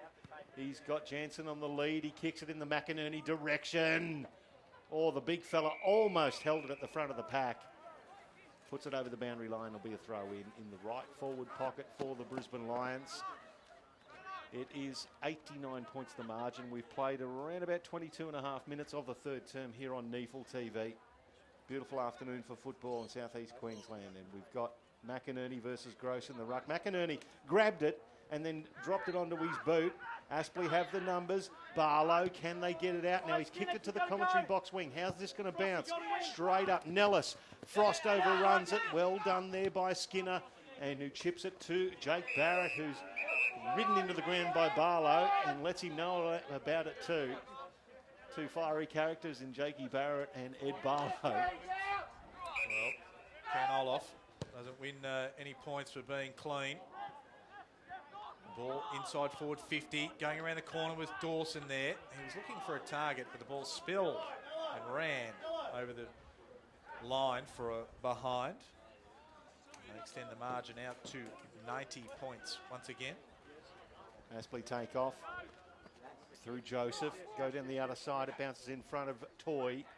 He controls it and then sees Nellis a little bit further down the field. It bounces away from Nellis and in front of Jack Frost. And we'll get a ball up, a throw in. 70 metres out from the Aspley goal. At left half forward, outside of the ground. They're trailing by 90 points. Their last goal of the game came at the 2-minute mark of this third term. I'm a little bit slow, but Jordan Hayden I haven't seen come back onto the ground after that knock at quarter time either. So apologies that I'm a bit slow from that one, but it looks like Walbers and Jordan Hayden don't look like they're going to take any part in the game further. And that's a couple of rotations down. Yep, and that hurts, especially against a running side like this. Is coming through with Sloan. Just has enough time to steady, look up, and get it right to the forward 50. Over the top of Jansen. Hutchinson's the first one there. It's inside forward 50, and he's happy just to bat it just strategically over the line and disguise it well enough that the umpire says, let's throw it in. I think Hutchinson will be pretty happy with his efforts against John O'Freeman at the moment. Has restricted. Just the one goal. Freeman gets his tap down. Gross. High in the air. Contest between Hanley and Mallon. Wrestling, and the ball bounces away from both of them. And we'll get a throw in on the outer side. With the Lions still in front by 90 points. McInerney versus Gross for this boundary throwing. McInerney, the big fella, he's got the height advantage, but Gavin Gross has got the advantage in experience. Aspley get the ball out. Now it's a long kick there from Joseph. Down the outer side, over the heads. Skinner, Paparone. Just looping the handballs now. Brewer, and it's a scrubby kick. So Aspley down the middle, Kanga, they could be on here, and it's with Ben Warren. He gets away from Skinner. Gets the handball over the top to Mellon, ill-directed, can't control it, tackled by Hinge, ball spills towards the boundary line, and Hinge will mop up for the Brisbane Lions. That was a red-hot chance for Aspley. It certainly was. Hinge goes across the field and just getting the man high there was Joey Day, and it was Clayton, and then copped a 50 for a little bit of back chat. Very lucky. And then threw the ball, just I suppose, just to let him know that, hey mate, you were lucky. I didn't like the decision. He's and very if it hit lucky. him in the bonce, it just would have been an extra salt in the wound. That is, Clayton. that's 100. Well, that's 250s, Kanga, because as you said, he mouthed off first and then he hurled the ball quite violently at the player who was on the ground, even though it was in his breadbasket. And that's just sheer frustration, isn't it? I Absolutely. mean, you know you're getting well and truly beaten, but as a leader of the club, like Joey Day is, he's very experienced. He's on the Gold Coast Suns list, initial list, so he should know better. 100-metre penalty puts Clayton. And It's been reversed. It's been reversed. This is one of the most nonsensical parts of this game so far today. And it was against Ruben William, I think, and going to Holman. Yeah, Ryan Holman sucked Ruben William And 50. right in there, and another 50 because you just won't shut up. The umpire's not changing his mind, champions. You can't tell him to. That's how it works. That's why they're there. Paparone is just it's an amazing thing. Standing on the mark. So we've had 2 minutes of football. It went 200 metres, nobody kicked it. So coming in, Jack Stanley puts it through for Aspley. And some salient lessons learned by all involved. Well, you don't know what to say, do you? Because it was amazing. Joey Day, undisciplined one end, and the ball is just being kicked for goal by Josh Clayton all of a sudden. That's 100, yeah. And then you go back the other way, free kick given away. So 150 metres in penalties up and down the ground, resulting in a goal for whoever didn't get the first free kick. Oh, look, it's just one of those things. And Aspley will take them any way they can get them at the moment. But again, doesn't matter how far you are in front. It's a lesson that we all learn in junior footy, Kanga. Umpire's never changing his decision. Once he's made it, you can disagree, but he's not changing his mind. Wow. I'm sure we've seen too much of this in the NEAFL in 2017.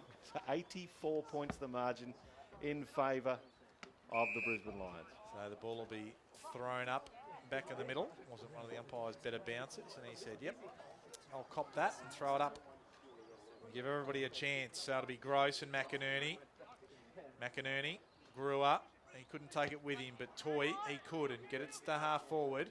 Well done there by Skinner. Got the one arm up. Jack Payne does well. Gets it to Paparone. Loops a handball over. Not sure how that's going to go. He was looking for Barrett. Couldn't find him. That was Mellon. Now to Baker. He gets around one. Gives it off to Day. He'll be on his favourite left foot. Just pops it up. Looking for a target. Warren's the man he wanted. Also Nellis. Froster's there. He hasn't had a lot of work to do this afternoon. Spinning out of trouble is Hinge. Gives it back to Paparone. Paparone goes long, and McInerney got the arms up and went straight through him. And Hutchinson, he can get around, and he's on that outer wing. What can he do? Oh, he's got some pace and some skill. He kicks it, just overcooked it a little bit, so the Lions are advantaged by this. Ken Hanley goes left, then right, gives it to Barrett. Handball over the top to Keys. He looks left, can't find anything he likes, so goes straight down the guts, and it's downfield. He was hit late, adjudicated by Doug Lawrence, so the ball will be projected forward. It'll go to Jono Freeman. Freeman kicked his first goal only about 6-7 minutes ago. Lines up and kicks it. A long one to the goal square. 70 metres out. Was well read there by Dale, I think it was, and punched it through. So just another behind to the Lions. So Joseph goes to the outer side. Lawrence went early. Couldn't take it with him. Castledine picks it up, goes back to Lawrence. Lawrence up to the outer wing. First there is Frost, and he's content to see it over the boundary line. As the flags flutter to the left of your screen, down to the clubhouse, which is undergoing a lovely makeover. It's going to be an absolute pristine clubhouse to come to.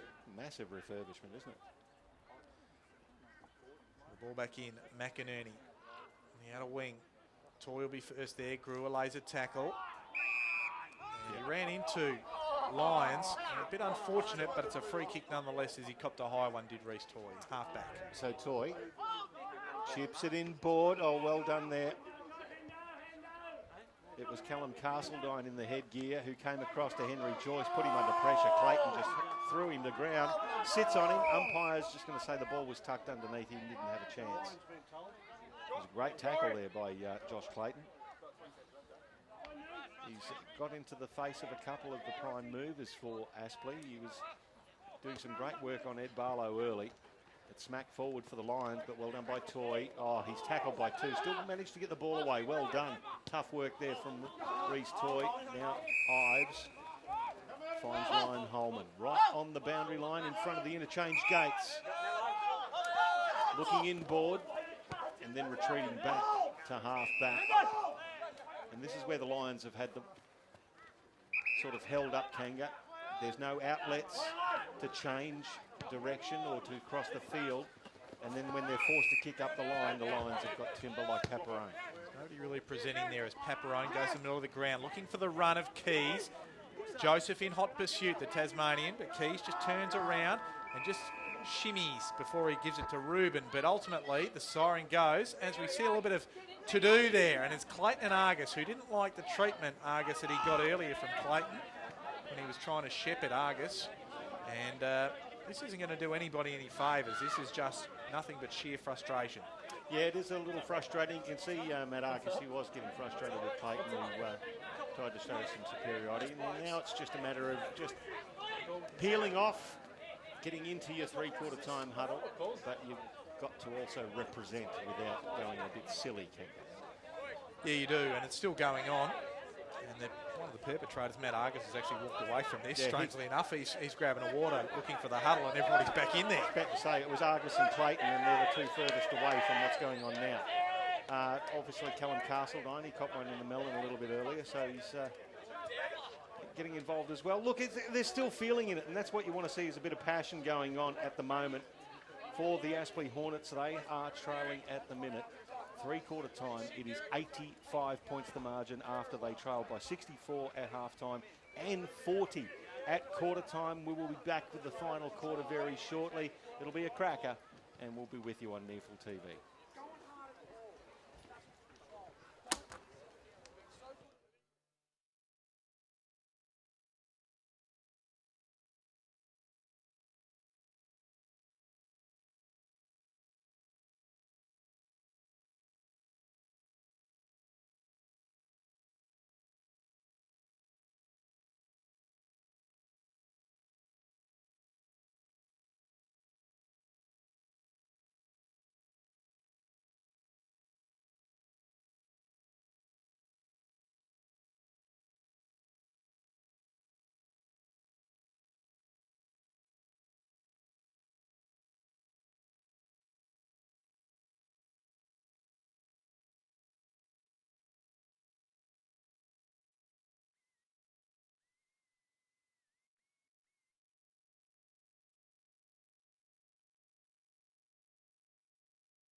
And welcome back to Graham Road. It's three-quarter time here in this round 15 NEAFL clash between the home side, Aspley, and the Brisbane Lions. It's the away side, the Lions, leading by 85 points. Mark Kennedy's my name. I'm joined by the guru, Michael Price, the guru of NEAFL football. Oh, turn it up, Kanga.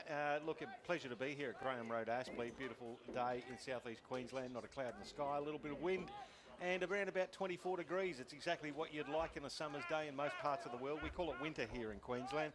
And at three-quarter time, 85 points, as you say, to the Lions. 19-14, 128 to 6, 7-43. They led by 64 at half-time. They led by 40 at quarter-time. What can Aspley do here, Kanga, or what can they do to get the coach's box next door to us walking away with some happy thoughts? Well, the first thing, I think winning the quarter and or winning the contests, as you would think. Yeah, that they need to do that. Kanga has got the opening bounce of the last quarter. So it goes up. We'll give that one to Gross. He had first a bite at it. Keys will take it away from the middle. Running onto it is Jansen. Approaches 50, goes long. Is this a good start for the Lions? No, it isn't. It just bounces wide of the goals. And 1 point is the margin, or the margin on that occasion, 86 for the game. Ball back into play, and Gross takes a good mark for Aspley. Yeah, Gavin Gross, experienced campaigner, gets onto the left foot. It's a bit of a sky ball, leading in the charge. Jack Payne, he's a good-looking footballer, this boy. Chips it forward. Nice hands taken there by Luke O'Sullivan, who's also done well today. The academy kids are doing well for the Lions. Paparone, ball slapped away from him by Coughlin, who's battled on manfully, the little Maine Tiger, and puts it over the boundary line for a throw-in. What about that mark by Jack Payne there? He just set himself, and you could see that he's got that type of action that's going to hold him in good stead as a key position player. Now, you reckon forward. There's a lot of talk about him being a potential second or third round draftee? Yeah, look, I wouldn't be surprised if we see him in Lions colours next year via the draft. As the ball's tied up under a few. Highly touted prospect. And boy from Noosa. Looks like he's been working the guns up on Noosa Beach. But definitely been in the James, there's no doubt there. Yep, and the ball spills out. There's Reece Toy to Argus. Now to Holman. Just gets a little sneaky handball, then tries to pull it back in. The umpire will say, you've got away with that one, Ryan Holman. I'll ball it up instead. As the furry bonce of Corey Lyons gets up.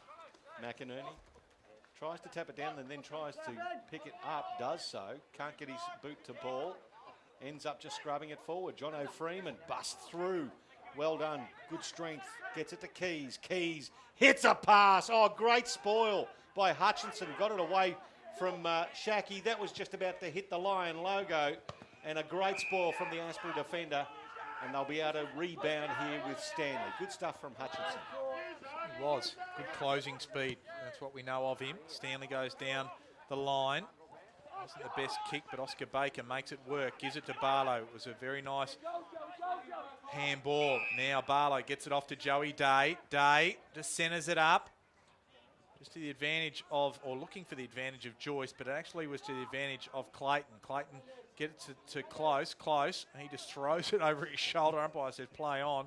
Gives it to Keys, and Keys just hits the short one up at half back and finds Jakey Barrett. Another promising movement by Aspley was just cut off by an awkward bounce there, and Shackey will juggle one in front of Argus.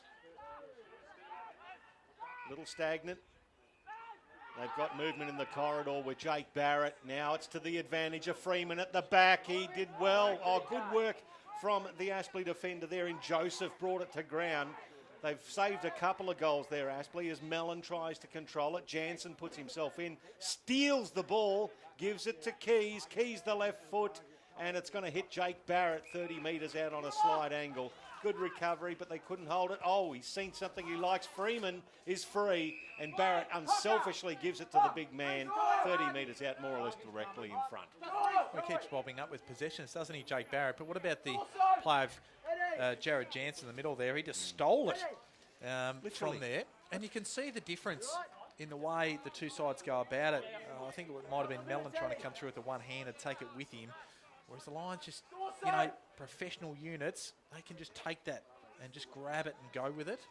Whereas just that part-time footballer can't quite pull it off as consistently. Freeman's had 10 disposals, 8 hit-outs. He's kicked 1 goal, 1 today. Leans back, makes no mistake, gets his second, and the Lions get their 20th goal of the game. 2015, 135, plays 6-7, 43. And where do you see John O'Freeman moving forward for the Lions? You see the Lions every home game, of course, pricey, and courtesy of calling for the ABC. But where do you see him moving forward? Mate, he's got a lot of competition. He's got a lot of competition. When we talked about the plethora of tall options that the Lions have now, with your Shack, he's got to compete with Josh Shackey to get back in the side. He's got to compete with Michael Close to get back into the side. Josh Walker, Matthew Hamilman. They have some great stocks at the minute. So it's all looking good for the Lions, but, 12 spots. Oh, sorry, 4 spots into 12 players. Oh, I think he's got a bit of a future still in AFL footy. I think he does, but it's going to be a very competitive environment for him. So winning the free kick of the Lions there, just dumping or a push goes against Ryan Holman, and getting up a little bit gingerly there is Corey Lyons, the boy from St. Peter's in Victoria. Sandringham under 18, so Sandy Dragons gives it backwards to the hinge. He swings around, pardon the pun, and gives it back to Lyons. Beautiful, you love that. Jansen just works his opponent off the ball, but the ball will beat Daniel Henderson. Ball will beat, or should I say Jansen over the line. It was Henderson who was pushed off the footy, so the ball will be thrown in 70 metres around from the Lions' goal. We were just on the Lions' tall timber, an embarrassment of riches. And don't forget, you've got a player like Connor Ballenden, who's close to 200 centimetres in the academy, probably going to bob up next year as well. No, I think he'll be the first one the Lions take, to be honest. Yeah, and why wouldn't you, just quietly? As it's shunted forward there by the Hornets, nicely picked up by Hinge. Good tackle from Eddie Mellon, gives Aspley another chance. Ben Warren picks it up. Now Frost, Lions, gets through traffic to Clayton. Clayton with a floating torpedo. Great set of hands. Well done, young man, from Ben Sloan. Got the ball away to Barrett. Sweeping handball to McInerney. Back to Brewer. Chips it forward. John O'Freeman, 45 out. In a bit of a swinging backhand. Got to be careful of that one, young fella. That's got to be careful. Can't be doing that. It's half a Bashahuli going on there. And the ball's brought back. But what about Ben Sloan there? That was fantastic bit of play. Yeah, great set of mitts in a contested mark situation for an academy guy coming in. It was almost a 3-on-1 in that pack. There's John O'Freeman. He's kicked 2 goals, 1. Let's see what he does here from the impossible spot. Looks good. Comes in. Big fly there. Ball hits the deck. McInerney. The big man turns into a rover and kicks another one for the Brisbane Lions. His second, their 21st. 21-15, 141.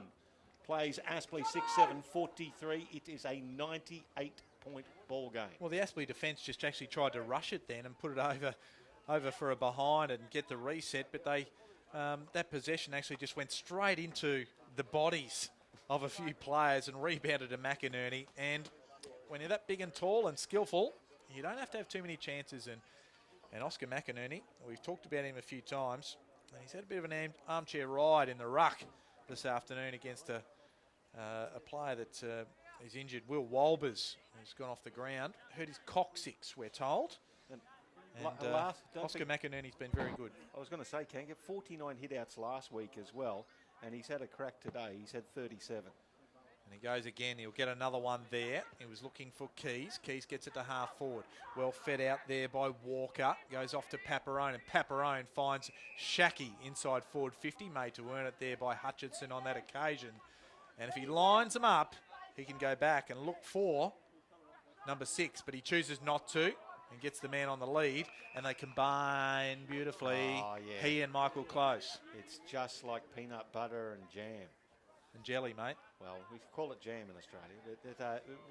Michael Close and Josh Shackey have got an understanding. It has been absolutely evident in the last few weeks. They look for each other, they run into space, and they service each other as well with good ball when they see the other in that space. So Michael Close He's got 2 for the afternoon for his troubles, both in the first quarter. Just lines them up, kicks them, and just to the near side, just pulled it. So only a minor on that occasion. Margin out to 99 points. As Joseph brings it up, goes straight up the middle and finding the ball. There was Hanley. So Hanley just forward to the centre circles, kicks it back inside 50. Shackey with 1 mitt, nearly took it at the back of the pack. Greer roving, and the little blood nut knocks it through for another goal for the Lions. 22-16, 148 plays 6-6, 43. It is now 105, the margin, Kanga. It is, and this hurts. You know, Aspley got towed up by the Gold Coast Suns last week by 123 points. And it's at the moment, it's a triple-figure margin here as well. And this is really deflating for Aspley. And but for Blake Greer, I think he took a little bit of time to find his feet here with the Brisbane Lions. Of course, he was a rookie listed coming from the Redland Football Club, where he was a Best and Fairest winner, NEAFL Team of the Year player. And but I think just getting into the systems and so forth. But I think the longer this season goes, the better he's actually getting. I agree with you, Kanga. So McInerney, uncontested in the ruck that time. Is going backward with the hand there was Toy. Couldn't do it with any great effect.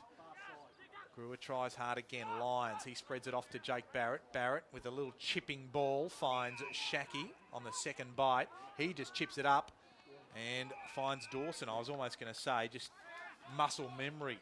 I was going to say, here comes close. But no, on that occasion, there's a bit of jealousy. Well, Michael Closo, a bit of jealousy. A bit of separation jealousy as Liam Dawson has the ball. So Dawson, he'll line him up.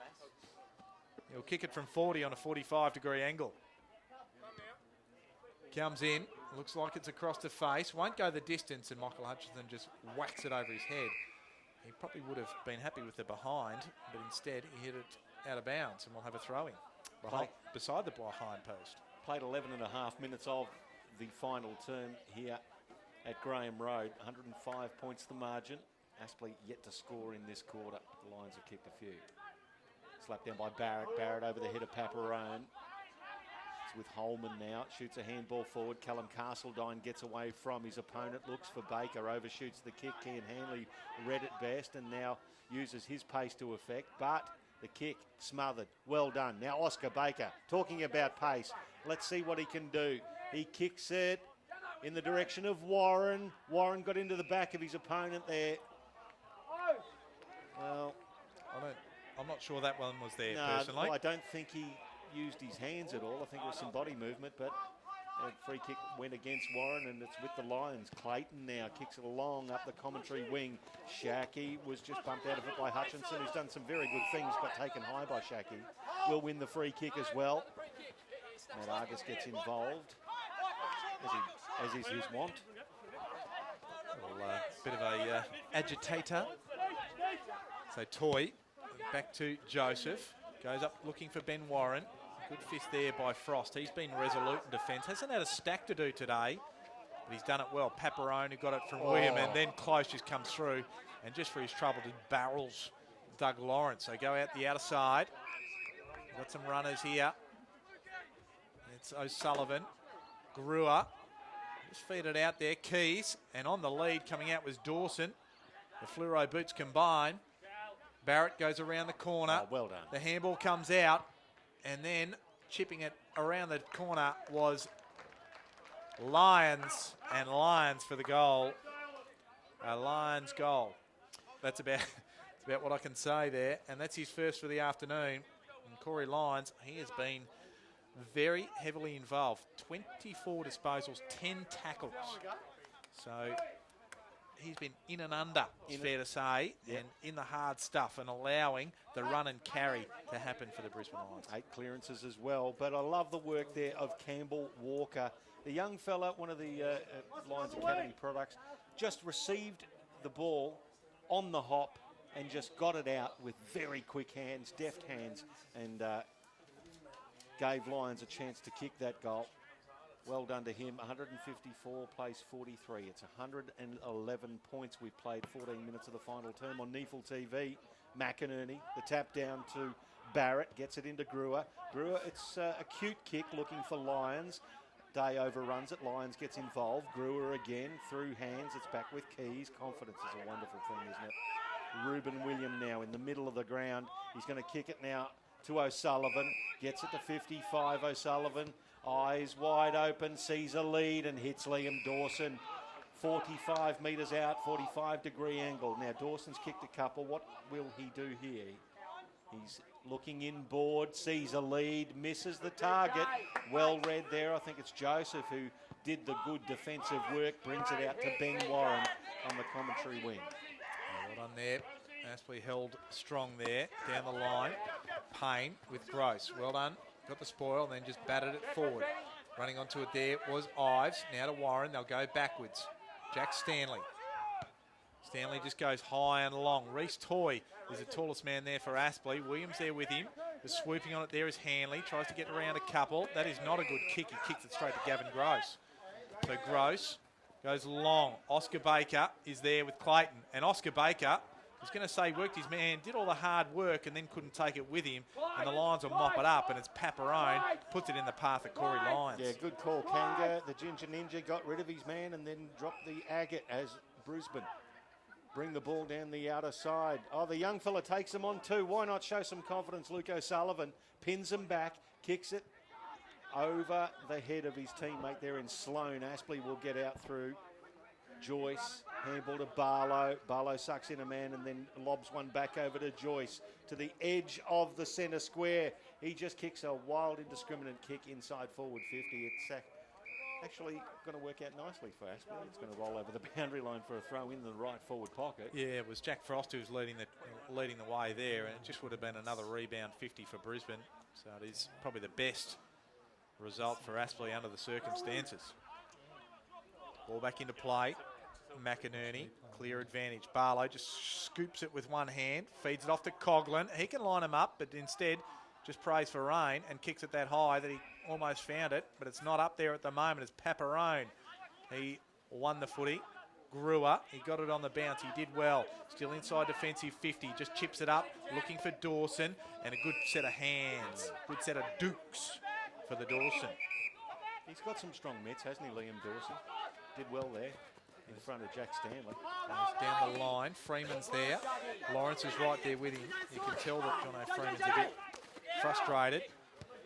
That was Day to Castledine, now to Gavin Gross at half forward. The big unit in Gavin Gross. Nicely measured pass to Warren through the hands there. Lions with the numbers, but Warren follows up some of his work and knocks it over the boundary line. Well done too from Reece Toy. Well, they just haven't had a winning forward at all today, Brisbane. The Aspley, have they? They haven't had anybody to go to. Nellis has been well held, and so has Warren. 58 to 35, the inside 50s. Well weighted to the Lions. Good work from Jack Payne. Extracts the ball, kicks it in the Dawson and Freeman direction, but Aspley have the ball now. Kick forward and out of bounds on the full. Will be a free kick to the Brisbane Lions, and it'll go to Mitchell Hinge. He chips it forward. Actually, it was Barrett who chips it forward to Hinge right now. Takes the mark. He wants to go back to Barrett. Aspley have that closed off, that avenue. He still goes for it though. Well weighted kick, and Barrett did some very good work to get into space for him to deliver that kick. Jack Frost now. He is very sneaky. Yeah. Is Barrett, Frost, Skinner. Goes down the other side. Clayton finds a young fellow there in Walker. Walker right to a dangerous spot. Well done there by the Aspley defence. It's Dixon. And might almost copped a high one. And underneath there was the young man in Sloane. But Aspley will win the free kick, and it is Barlow that gets it. And he kicks it. It was a dangerous kick. He was looking for Oscar Baker. Now it's a free kick. It'll go Baker's way, but I think nobody went for the ball there, actually. I think. And the umpire just went, oh, yeah, rightio, no, Baker. I have to disagree with you, King. I think the Lions player just took his eye off the ball at the last minute just to make sure that Baker couldn't get involved. As comes over now to Jack Stanley at left half back for Aspley. Kicks it long down the line, looking for Joseph, finds him. Joseph plays on. The left foot, spearing pass, finds Ben Warren, 65 metres out. Drops it into the path of Nellis, in fact, over his melon. Coughlin, the little fella, shows some speed. Hooks one with his left foot, and it's straight up in the air. He's going to follow up his own work. Well done there. Bit of Wayne Harm's work there. Follow up your own kick and try and get it back to the goal square, but it's a ball up 5 metres away. Well, Daniel Joseph has tried hard from the back half of the ground all afternoon. He's probably been one of their best for mine. Had McInerney. A lot of opportunities. Ball runs over the boundary line. A lot of positives to take out of this from Aspley's point of view. Well, let's say Joseph, 17 disposals, 8 rebound 50s. The margin, 1-1-1 is, it's a cricket score, or at least a picket fence, is the margin in favour of the Brisbane Lions. Underneath there is Toy, and there's plenty of company there. Plenty of crew to play with the Toy. Oh, well, I reckon Reece Toy's had a red-hot crack too. He's had 19 disposals, but he's had 10 tackles, Kanga. He's getting in there. McInerney just puts it down. Trying to run onto it here was Joyce. Gives it to Toy. Toy just kicks it up and under, albeit under pressure. It was Paparone that put the pressure on, and Frost just spoiled it and was happy to push it towards the boundary line. But sort of a throw in. The key indicator, as I've banged on about, the Lions are 136 plus in disposals. 136 plus. So the ball back into play. Gross had front spot, but the long arms belong to McInerney. William just eludes Gavin Gross, takes a bounce, just does as he likes, chips it up and finds a Jack Payne on defensive 50 on this commentary side of the ground. So Payne, one of the young fellas they'd be very impressed with today. Kicked long down the commentary wing. Michael Close will be the tall target. Gets to the front of the pack. Well done by Dougie Lawrence to bring the ball to ground. It's taken there by Henderson. He's taken a little high, and there's a few jumped on him. Could have been holding the ball as well. And if it wasn't high, it was holding the ball for mine. I reckon they called it a draw, which is why we've got a ball up in front of the commentary box. And as Matt Argus throws it back to the umpire, who was shielding his eyes. Oscar McInerney, we talked about him as well. The Lions ruckman, Kanga. Now, what's gone on there? Ruck infringement as far as shepherding out goes. Well, probably not the nominated ruckman, but he's Callum Castledine, who takes it, gives it to Ben Warren in the middle of the ground. He keeps working. Ben Warren chips it forward to find Jack Stanley. Great looking kick towards Gross. Actually, just misread that one. Came back on the right side of Gavin Gross. And it'll be over the boundary line for a throw-in in the left forward pocket. Well, those haven't been efficient going forward either, have they? And you've got to make the most of your opportunities when you're playing against a side with 18 listed AFL players, which the Brisbane Lions have this afternoon. So McInerney from the back gets it down. There's Frost in amongst it there as well. And the umpire pays holding the ball. Grabbed it in the ruck. Well, McInerney actually batted it down. So here we go to Gavin Gross. So Gavin Gross will go back. Not a noted goal kicker, but he occasionally will push forward and snavel a few snags. The best player for the NEAFL in its game against Tasmania a few weeks back. And the captain, and called it. He's not a noted goal kicker. And back to defence you go, Gavin. And a point results takes the margin back to 110 points. We played 23 minutes of this last quarter. That behind was Aspley's first score of the final term. The Lions have kicked 4 goals, 2 in that time. As Ryan Holman can't quite get the ball out in favour of Aspley. Jack Payne can for Brisbane. Kicks it to right half forward. Good effort again from Luke O'Sullivan. Play on, advantage taken by Ben Keys. Great tackling and holding the air. It could have been, should have been. But Ives picked it up, gets it back to Jansen. Jansen now bumped off it by Joey Day and let go of the ball. And it was a legal disposal. So I think that one was a bit of payback, to be honest. Could have been, just quietly. Who knows anymore? Dixon to Barlow.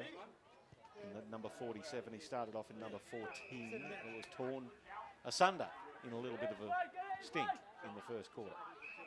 So Barlow gets it back from Joseph. Joseph out to Baker.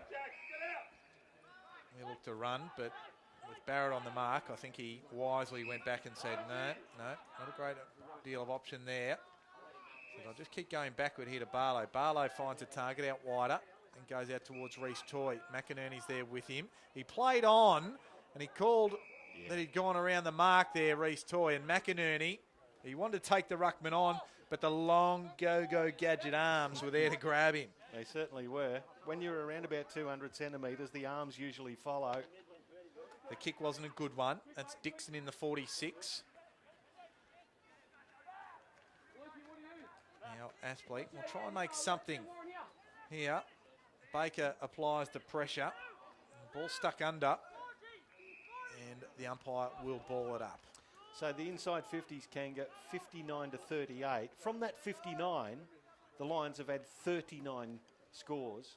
From the 38 Brisbane Lions, inside 50s only 14 scores. That tells the tale of the tape. 110 points the margin. Barlow slaps it down. It's intercepted there by Paparone. Paparone tackled, thrown to ground. Umpire says we'll do it all again. 25 metres out from the Brisbane Lions goal. Barlow versus Paparone. Oscar Baker did well in close quarters, then kicks a sky ball, a bit of a wobbler to centre half back. Well done from William, who involved himself for Brisbane. It was Keys, dribbles one forward. Brewer shot out a handball, but it was intercepted by Matt Argus. Kicks it forward for Aspley. Now Nellis. Nellis wants to get it and get it moving in the direction of Dale, but he comes to Ben Warren. Now let's see what Aspley can do. The run of Joey Day receives the handball and he goes long. And that is not going to advantage Aspley unless it goes through over the boundary line. It was just a nothing kick from Joey Day there. The experience of the man, I would have thought, would have slowed it down a little. Well, they just didn't have any options, did they? No. So he probably should have gone backwards or looked for something a bit shorter or done something. The ball has just gone out to the outer wing. Well done by Reece Toy to get it away from Michael Close. Close just pushes him off the ball and then gains possession, goes the middle of the ground. Here's Count Olaf. Jakey Barrett, sneaky, off to Keys. Keys goes short, and just making good of it on that occasion was the big man, and that is Jared Jansen, the lanky, or the rangy midfielder is probably a better way to put it. Yeah, well, he's 192 centimetres, but he's got those 94 kilos that are very important, especially against somebody like Oscar Baker, who's a little bit lighter built at 76. So he's got an 18-kilo advantage in that contest. So Jansen, he's kicked two, lines him up from 40, gives it plenty and gets plenty. He gets the full measure. So that's another goal, puts the margin out to 115 points now. We are getting close to full time. I don't think we're quite ready in the NEAFL to put the mercy rule in, but the writing was on the wall early. And now it moves them out to 24-16, 160. Aspley, 6-9-45. Third goal for Jared Jansen as we see Reece Toy come off the field. As we say, he's battled on manfully. The leading disposal winner for Aspley with 20, including 6 clearances and 11 tackles, which makes him, well, more than double the nearest tackler for the Aspley side is 5. Reece Toy's got 11, so at least he can hold his hand up there and say he really put his body on the line. I was just going to say, Corey Lyons, the other leading tackler on the ground with 10 for the Brisbane Lions. McInerney, the double tap. Ives can't control it. Ben Keys can. Hooks it forward. Ruben Williams exposing his pace. Controls it and then drills a pass. Well played. Ruben Williams hits Jared Jansen out 40 metres away from goal on the siren. And Jansen just kicked his third. Let's see if he can knock through his fourth on the siren. What about the toe from Ruben Williams through the middle of the ground? More toe than a Roman sandal, Ruben Williams. Just came through. Jansen from 45 to put the icing on the Brisbane Lions cake, and he does. His fourth, and the Lions 25th. So the final score, 25-16, 166. to Aspley, 6-9-45. That is a final margin of 121 points after Brisbane led at three-quarter time by 85. They led at half-time by 64, and they led at quarter-time by 40 points. Kanga, that is a shellacking in anybody's. Yeah, look, it was, and it was a steady, methodical scoring from Brisbane. I mean, 7 goals in the first and second quarters, and then 5, and then 6 in the last quarter. It was one-way traffic. I mean, Aspley at times held them, but it was like holding back the damn wall, really, as Brisbane just wave after wave just kept coming and coming. It didn't matter who they tried to stymie Aspley through the middle of the ground. They just found runners on the outside, and Brisbane really made them pay. Yeah, and they'd be very impressed with a lot of their younger kids too, the Brisbane Lions. Of course, it's going to be made a lot easier for you coming in, playing the game when your side is so dominant. But some of the younger players for both sides. For Aspley, we could talk for half an hour about the Brisbane Lions, but I just wanted to highlight a couple of the Aspley players as well. You mentioned Daniel Joseph in the back line, 19 disposals, 8 rebound 50s, so he had a mountain of opportunities to do something with the ball and did.